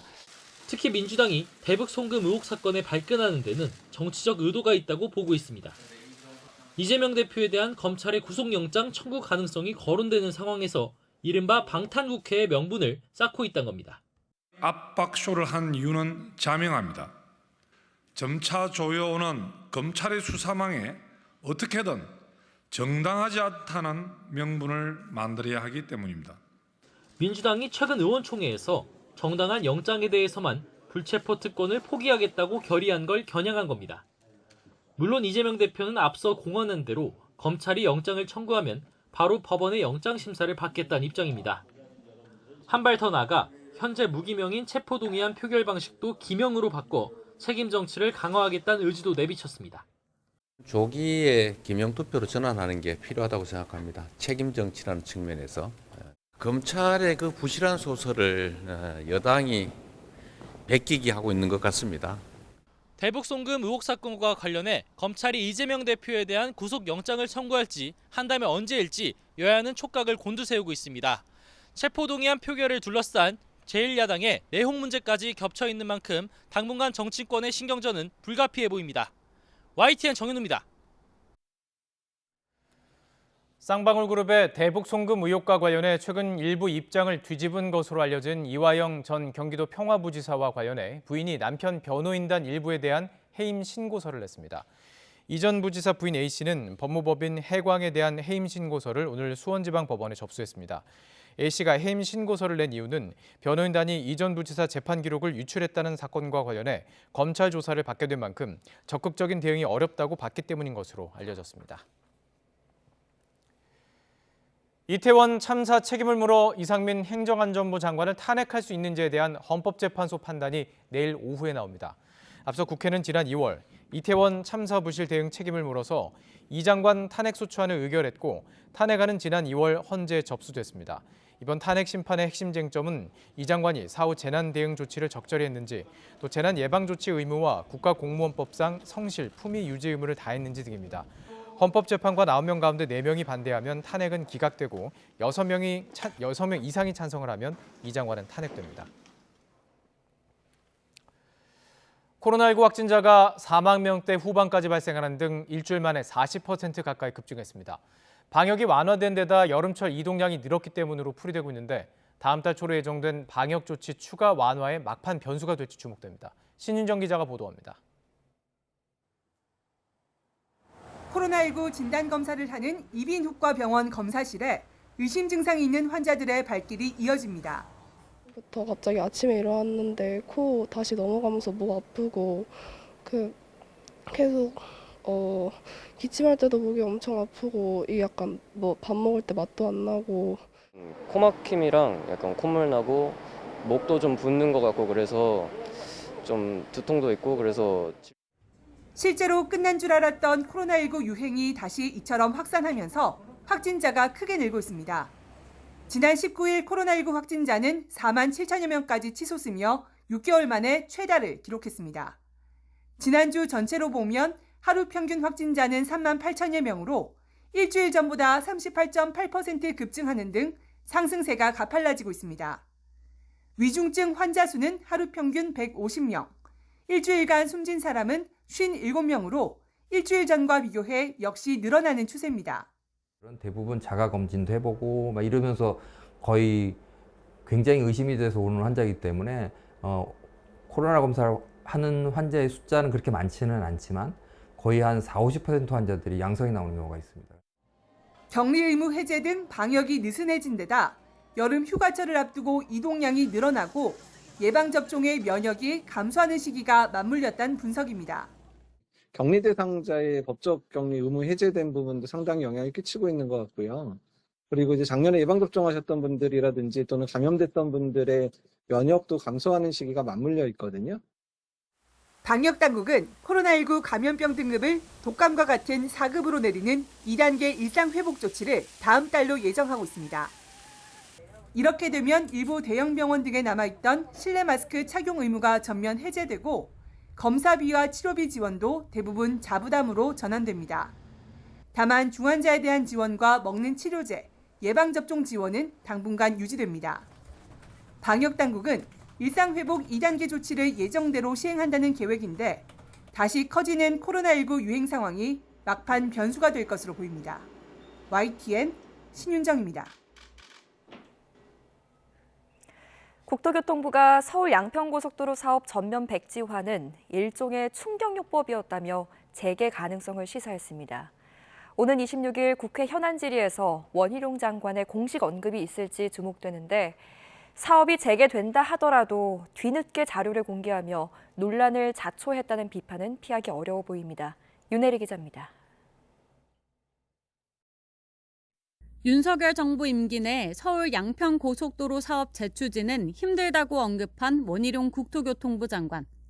양평 국민들을 위한 최선의 고속도로가 놓여질 수 없다고 한다면 최선의 고속도로를 놓기 위해서 3년 반만 기다리시면 되는 거죠. 윤석열 정부 임기 끝나면 그때는 더 이상 김건희 시비 안 걸 거 아닙니까? 국토부는 강상면으로 종점을 바꾸는 대안이 나오게 된 7년간 논의 과정을 담은 자료를 모두 공개했습니다. 이후 사업 재개 가능성까지 시사했습니다. 국토부 관계자는 출입기자 간담회를 통해 전면 백지화는 일종의 충격요법이었다며 관련 의혹이 해소되면 사업을 다시 추진하겠다는 것이 원희룡 장관의 발언이었다고 설명했습니다. 그러면서 국회 국토교통위원회 현안 질의에서 장관의 관련 언급이 있을 것이라고도 덧붙였습니다. 원 장관이 사업 재개를 공식적으로 언급할 가능성도 나오는 가운데 국토부는 홈페이지를 통해서도 사업이 정상화될 수 있도록 최선을 다하겠다고 밝혔습니다. 홈페이지에는 그동안 공개되지 않았던 대안노선에 대한 외부 전문가 자문 결과도 담겼습니다. 지난해 10월 타당성 조사 용역을 맡은 설계사가 도로와 교통 전문가 7명에게 자문한 결과 환경성과 경제성 면에서 대안노선이 더 나은 평가를 받았다는 겁니다. 국토부가 자료 공개는 물론 사업 정상화까지 언급하며 의혹 해소에 적극적으로 나서고 있는 모습입니다. 하지만 사업이 재개된다 하더라도 국책 사업에 혼란을 주고 뒤늦게 자료를 공개했다는 비판은 피하기 어려워 보입니다. YTN 윤혜리입니다. 대형 온라인 상거래 업체 쿠팡이 대규모 유통업법 위반 혐의로 국내 2위 헬스앤뷰티 업체 CJ 올리브영을 공정거래위원회에 신고했습니다. 쿠팡은 올리브영이 지난 2019년부터 현재까지 4년 동안 뷰티 업체들을 대상으로 쿠팡에 납품을 금지하거나 불이익을 줘서 납품을 방해했다며 공정위에 신고서를 제출했습니다. 쿠팡은 올리브영 취급 상품의 80%는 중소기업의 제품으로 이 같은 행위는 거래상 우월적 지위를 이용해서 배타적 거래를 강요하고 다른 사업자와 거래를 방해하는 것을 금지하는 대규모 유통업법 위반 소지가 크다고 주장했습니다. 이에 대해 CJ 올리브영 측은 다른 유통 채널에 협력사 입점을 제한한 사실이 없다며 쿠팡의 신고 내용을 확인하는 대로 적극 대응하겠다고 밝혔습니다. 구인구직 온라인 플랫폼 알바몬과 알바천국이 담합해서 서비스 가격을 올리거나 유료 가입을 유도한 사실이 확인됐습니다. 공정거래위원회는 시정명령과 함께 과징금 26억 원을 부과했습니다. 이승은 기자입니다. 알바몬과 알바천국은 단기 구인구직 온라인 플랫폼 시장을 양분하고 있습니다. 공정거래위원회가 적발한 두 회사 담합은 2018년 5월부터 이듬해 3월까지 이뤄졌습니다. 2018년 최저임금이 7,530원으로 역대 최고폭인 16.4% 올라서 아르바이트 시장이 위축되고 중소사업자 부담이 커지는 상황이었습니다. 공정위는 두 업체가 담합으로 서비스 가격을 인상하거나 유료 전환을 유도했다고 밝혔습니다. 무료 공고가 불가능한 업종을 확대하거나 무료 공고 기간과 건수를 줄이고 공고가 올라가기까지 사전 검수 시간을 연장하는 방법으로 유료 전환을 유도했습니다. 공정위는 그 결과 구인 공고를 올리는 중소사업자들의 부담이 늘어났고 구직 활동에도 악영향이 있었을 것으로 보인다며 시정명령과 함께 과징금 26억 원을 부과했습니다. 온라인 플랫폼 사업자들이 무료 서비스를 축소하는 과정에서 발생한 담합을 제재한 최초의 사례입니다. 이를 통해서 가격 담합뿐만 아니라 무료 서비스와 관련된 거래 조건 담합 또한 법 위반에 해당할 수 있다는 점을 분명히 하였다는 데에 그 의의가 있습니다. 공정위는 온라인 플랫폼 등 신산업 분야 혁신 경쟁을 저해하고 민생에 직접적인 영향을 미치는 분야에 대한 감시를 강화할 것이라고 밝혔습니다. YTN 이승은입니다. 전국에서 2천여 건 넘게 신고가 접수된 정체불명의 우편물에 대해 경찰이 중국에서 온 브러싱 스캠 가능성에 무게를 두고 수사하고 있습니다. 윤희근 경찰청장은 오늘 기자간담회에서 우편물들이 중국을 통해 들어온 가운데 화학물질이 발견된 사례는 없었다며 이같이 밝혔습니다. 다만 윤 청장은 물건을 발송한 이들이 국내 주소 등 개인정보를 확보한 경로 등에 대해선 의심할 만한 범죄 정황이 있다고 설명했습니다. 이른바 정체불명의 우편물로 국민들의 우려가 커지자 정부가 불안감을 잠재우기 위해서 적극 대응에 나섰습니다. 그동안 국내에서 의심 신고가 접수된 적은 있지만 테러로 이어진 적은 없다고 선을 분명하게 그었습니다. 최기성 기자입니다. 관세청장이 인천공항 국제우편물류센터를 찾았습니다. 지난 21일부터 시행 중인 국제우편물 긴급 통관 강화 조치 이행 상황을 점검하기 위해서입니다. 관세청은 정체불명 국제우편물과 발송 정보가 같거나 비슷한 우편물은 즉시 통관 보류 조치하고 있습니다. 상품 가치나 내용물이 없는데 국내 불특정 주소에 무작위로 발생하는 이른바 스캠 화물 형태로 반입된 점을 고려해 엑스레이 검색도 강화하고 있다고 전했습니다. 검색 결과 스캠 화물로 확인되면 해외 반송 조치하고 있다는 설명입니다. 우정사업본부 역시 주의사항을 알리며 추가 피해 방지에 주력하고 있습니다. 본인이 주문하지 않은 우편물이나 해외에서 보냈는데 비닐 등으로 이중 포장한 우편물은 일단 의심해봐야 한다는 겁니다. 우정사업본부는 국민들의 안전 확보를 위해서 해외에서 발송된 유사 우편물 국내 반입을 일시 중단하고 이미 국내에 반입된 우편물은 안전이 확인된 경우에만 배달할 예정입니다. 해외에서는 우편물에 실제 폭발물이나 유해물질이 들어있어 테러가 발생한 적이 있지만 국내에서는 의심 사례만 있었지 테러로 이어진 경우는 없다고 우정사업본부는 전했습니다. 지난해 8월에도 경기 고양시 한 우체국에 폭발물이 든 등기 우편물이 있다는 신고가 접수돼 경찰 특공대가 수색 작업을 벌였지만 거짓 신고로 판명됐습니다. YTN 최기성입니다. 인력사무소에서 20년 동안 써온 사무실 번호를 KT가 실수로 끊어버리면서 석 달 매출이 7천만 원 떨어졌는데 KT가 제시한 배상액은 100만 원이 채 되지가 않습니다. 배상 한도를 워낙 턱없이 낮게 정해둔 약관과 또 고객이 피해를 직접 입증해야 하는 구조 때문에 시원찮은 배상이 반복된다는 지적이 나오고 있습니다. 윤웅성 기자가 이 소식 취재했습니다. 인력사무소를 운영하는 서승석 씨는 지난달 사무실로 전화를 걸면 없는 번호로 나온다는 이야기를 전해 듣고 깜짝 놀랐습니다. 그도 그럴 것이 서 씨는 20년 전 사업을 처음 시작한 뒤 전화번호를 한 번도 바꾼 적 없이 쭉 써왔습니다. 알고 보니 지난해 9월 인터넷과 TV를 해지할 때 KT 측 실수로 사무실 전화까지 끊긴 것으로 드러났습니다. 사무실 전화를 휴대전화로 착신 전환해 둔 탓에 유선 전화가 울리지 않아도 아무런 의심 없이 9달을 보낸 겁니다. 사업을 그거 접었느냐, 왜 사무실 전화번호 없는 번호로 나오느냐. 당황이라고부터 말할 수 없는 거죠. 그거는 제가 이 전화가 2002년도 10월 달에 개설한 전화인데. 서 씨는 인력사무소엔 사람을 급히 보내달라고 요청하는 전화가 많이 온다고 말합니다. 전화 연결이 안 되면 곧바로 다른 업체를 찾기 마련이라 사무실 전화가 먹통이 되는 건 매출에 치명적이라고 주장합니다. 저희 같은 업종들은 꾸준하게 거래를 하고 인력이 이제 알선이 많이 되는데 유독 저희 업체 사무실에 인력이 좀 주문이 줄어드는 느낌이 온 거예요. 설마 이런 불상사가 있었다는 것은 제가 상상을 못 해본 것입니다. 실제로 전화 회선이 해지된 시점을 전후로 석 달을 비교한 결과 전화번호가 없어지자 전화번호가 있을 때보다 매출이 7천만 원 곤두박질 쳤습니다. KT 측은 과실을 인정하면서도 전화가 끊긴 9개월 동안 한 달에 10만 원씩 모두 90만 원을 배상하겠다고 제안했습니다. 그러나 서 씨는 받아들일 수 없다는 입장인데 KT가 이렇게 배상에 인색할 수 있는 건 시내 전화 서비스 이용이 3시간 넘게 끊기면 장애가 발생한 시간 이용료의 최대 6배까지 물어주도록 규정한 약관 때문이라는 지적이 나옵니다.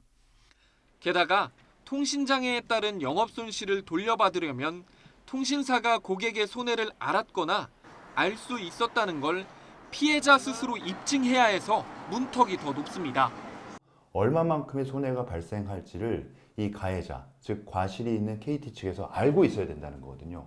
그 입증 책임을 통신사 측에다가 돌리거나 하는 그런 취지의 법령 개정 작업이 필요하지 않을까. 그래서 KT의 찔끔 배상은 잊을만 하면 되풀이되고 있습니다.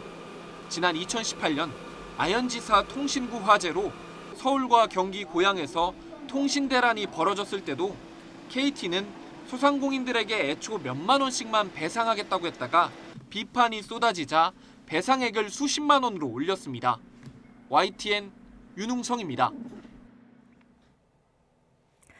최근 상가 건물 주차장 출입구에 일주일 동안 차량을 세워둬서 사람들의 통행을 가로막았던 이른바 알박기 사건 기억하실 겁니다.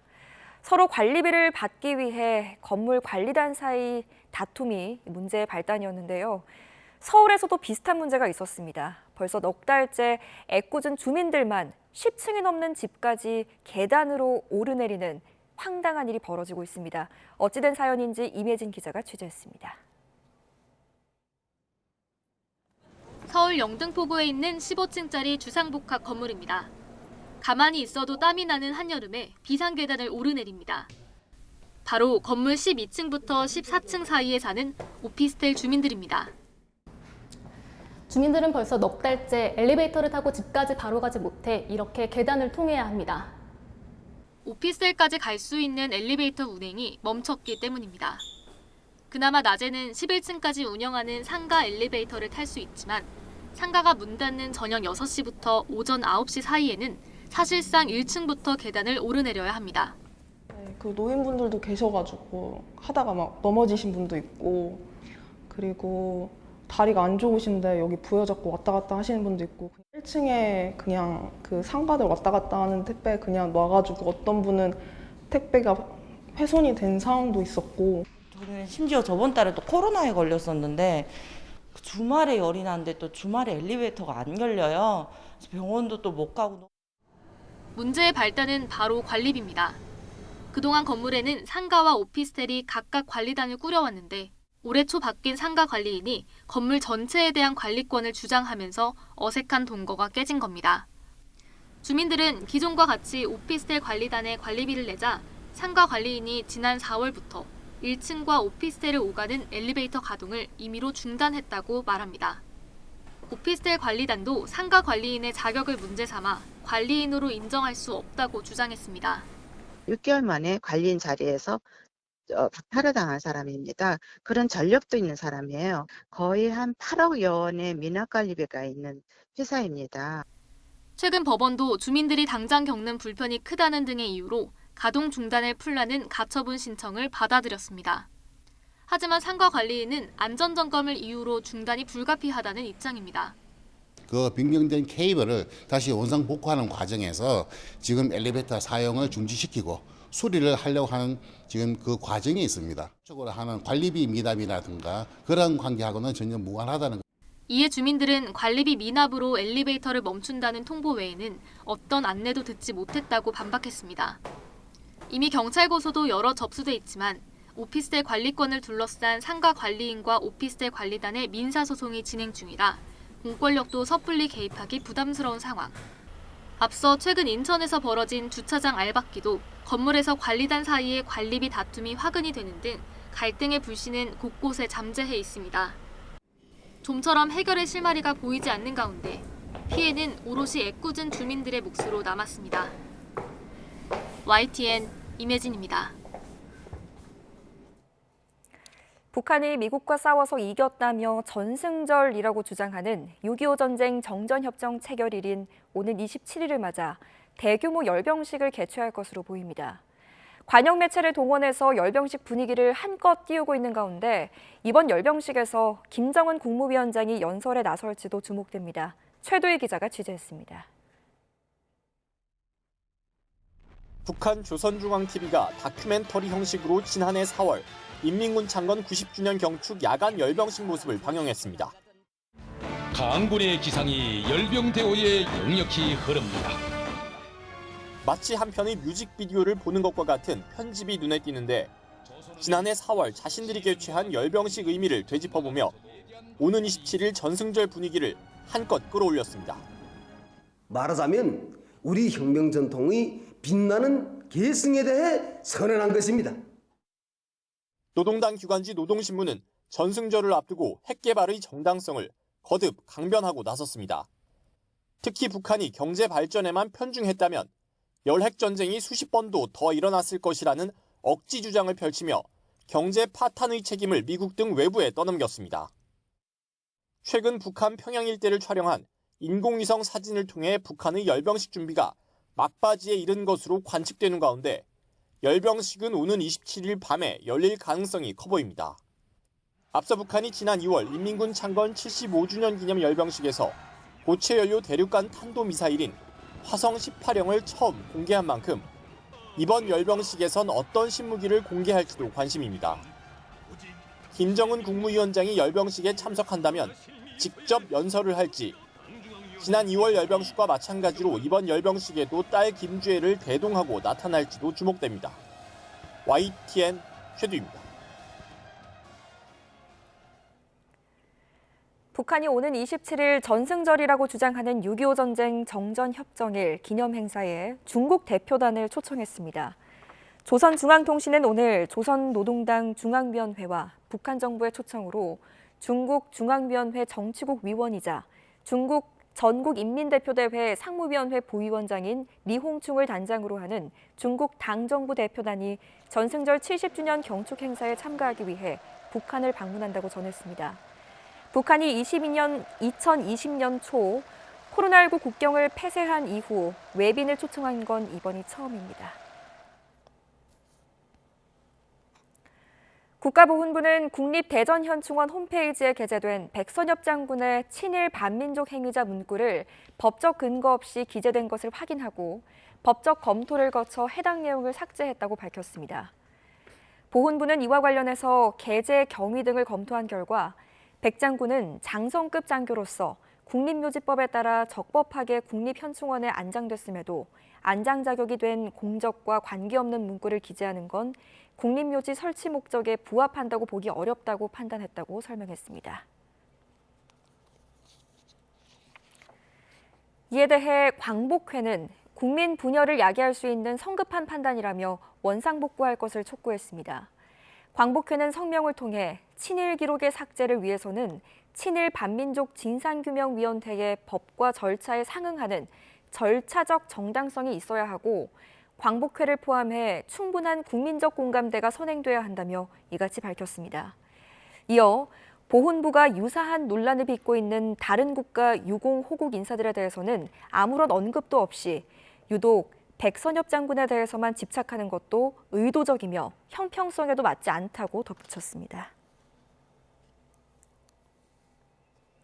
국내 대표적인 자립형 사립고죠 민족사관학고등학교가 대안학교 전환을 검토하고 있는 것으로 확인됐습니다.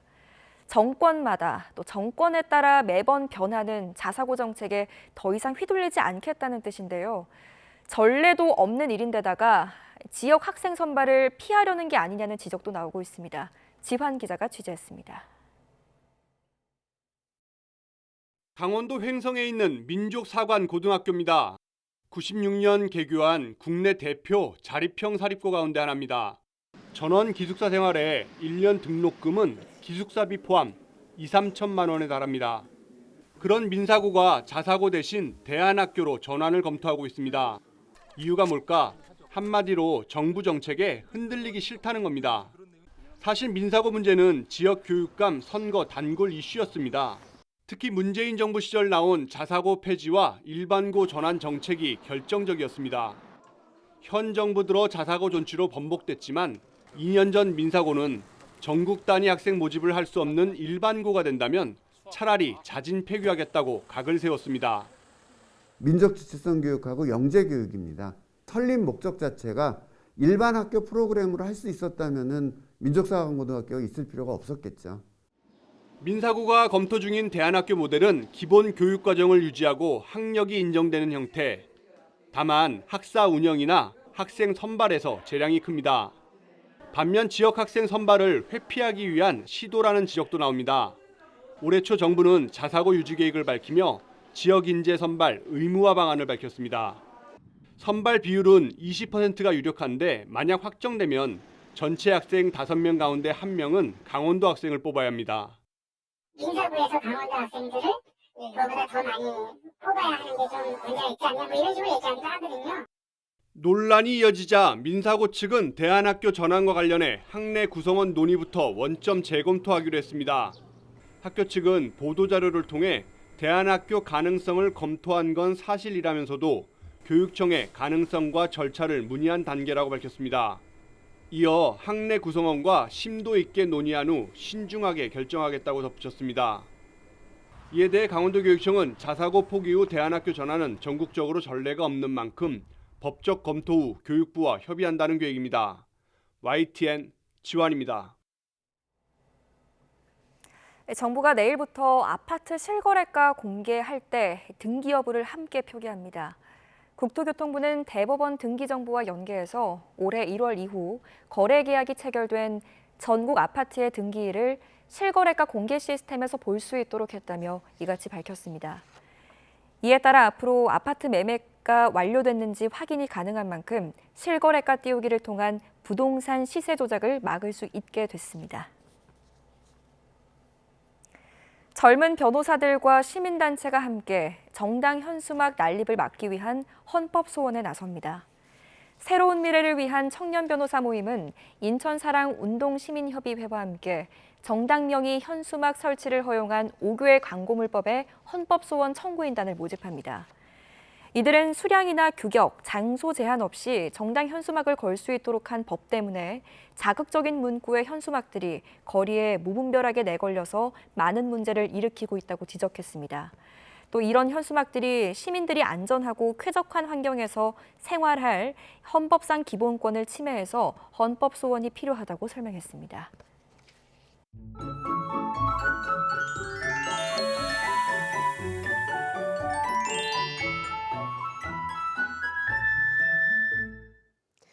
내일은 다시 전국 곳곳에 장맛비가 내리겠는데요. 특히 새벽부터 오후까지 호남 지방에는 돌풍과 벼락을 동반한 120mm 이상의 호우가 쏟아지는 곳이 있겠습니다. 계속해서 피해 나지 않도록 조심하셔야겠습니다. 그 밖에 남부 지방에는 30에서 80mm, 중부 지방은 10에서 60, 많은 곳은 80mm 이상의 비가 내리겠습니다. 남부 지방의 비는 내일 오후 늦게 대부분 그치겠고 수도권과 강원 영서 지방은 모레 오전까지 내렸다 그치기를 반복하겠습니다. 내일 아침 기온은 오늘과 비슷하거나 조금 높겠는데요. 서울은 25도로 열대야가 나타나겠습니다. 낮 기온은 오늘과 비슷하겠습니다. 서울 30도, 청주도 30도, 부산은 29도로 예상됩니다. 무더위 속에 모레 오후부터는 소나기가 자주 내리겠습니다. 주 후반은 제5호 태풍 독수리가 변수가 되겠는데요. 우리나라에 직접적으로 영향을 주지는 않겠지만 이 태풍이 남긴 수증기가 장마전선과 연결되면서 중부지방에 강한 비가 쏟아질 가능성이 있습니다. 날씨 정보였습니다. 이상으로 뉴스나이트 마치겠습니다. 잠시 후 YTN 자정뉴스가 방송됩니다. 함께해 주셔서 고맙습니다.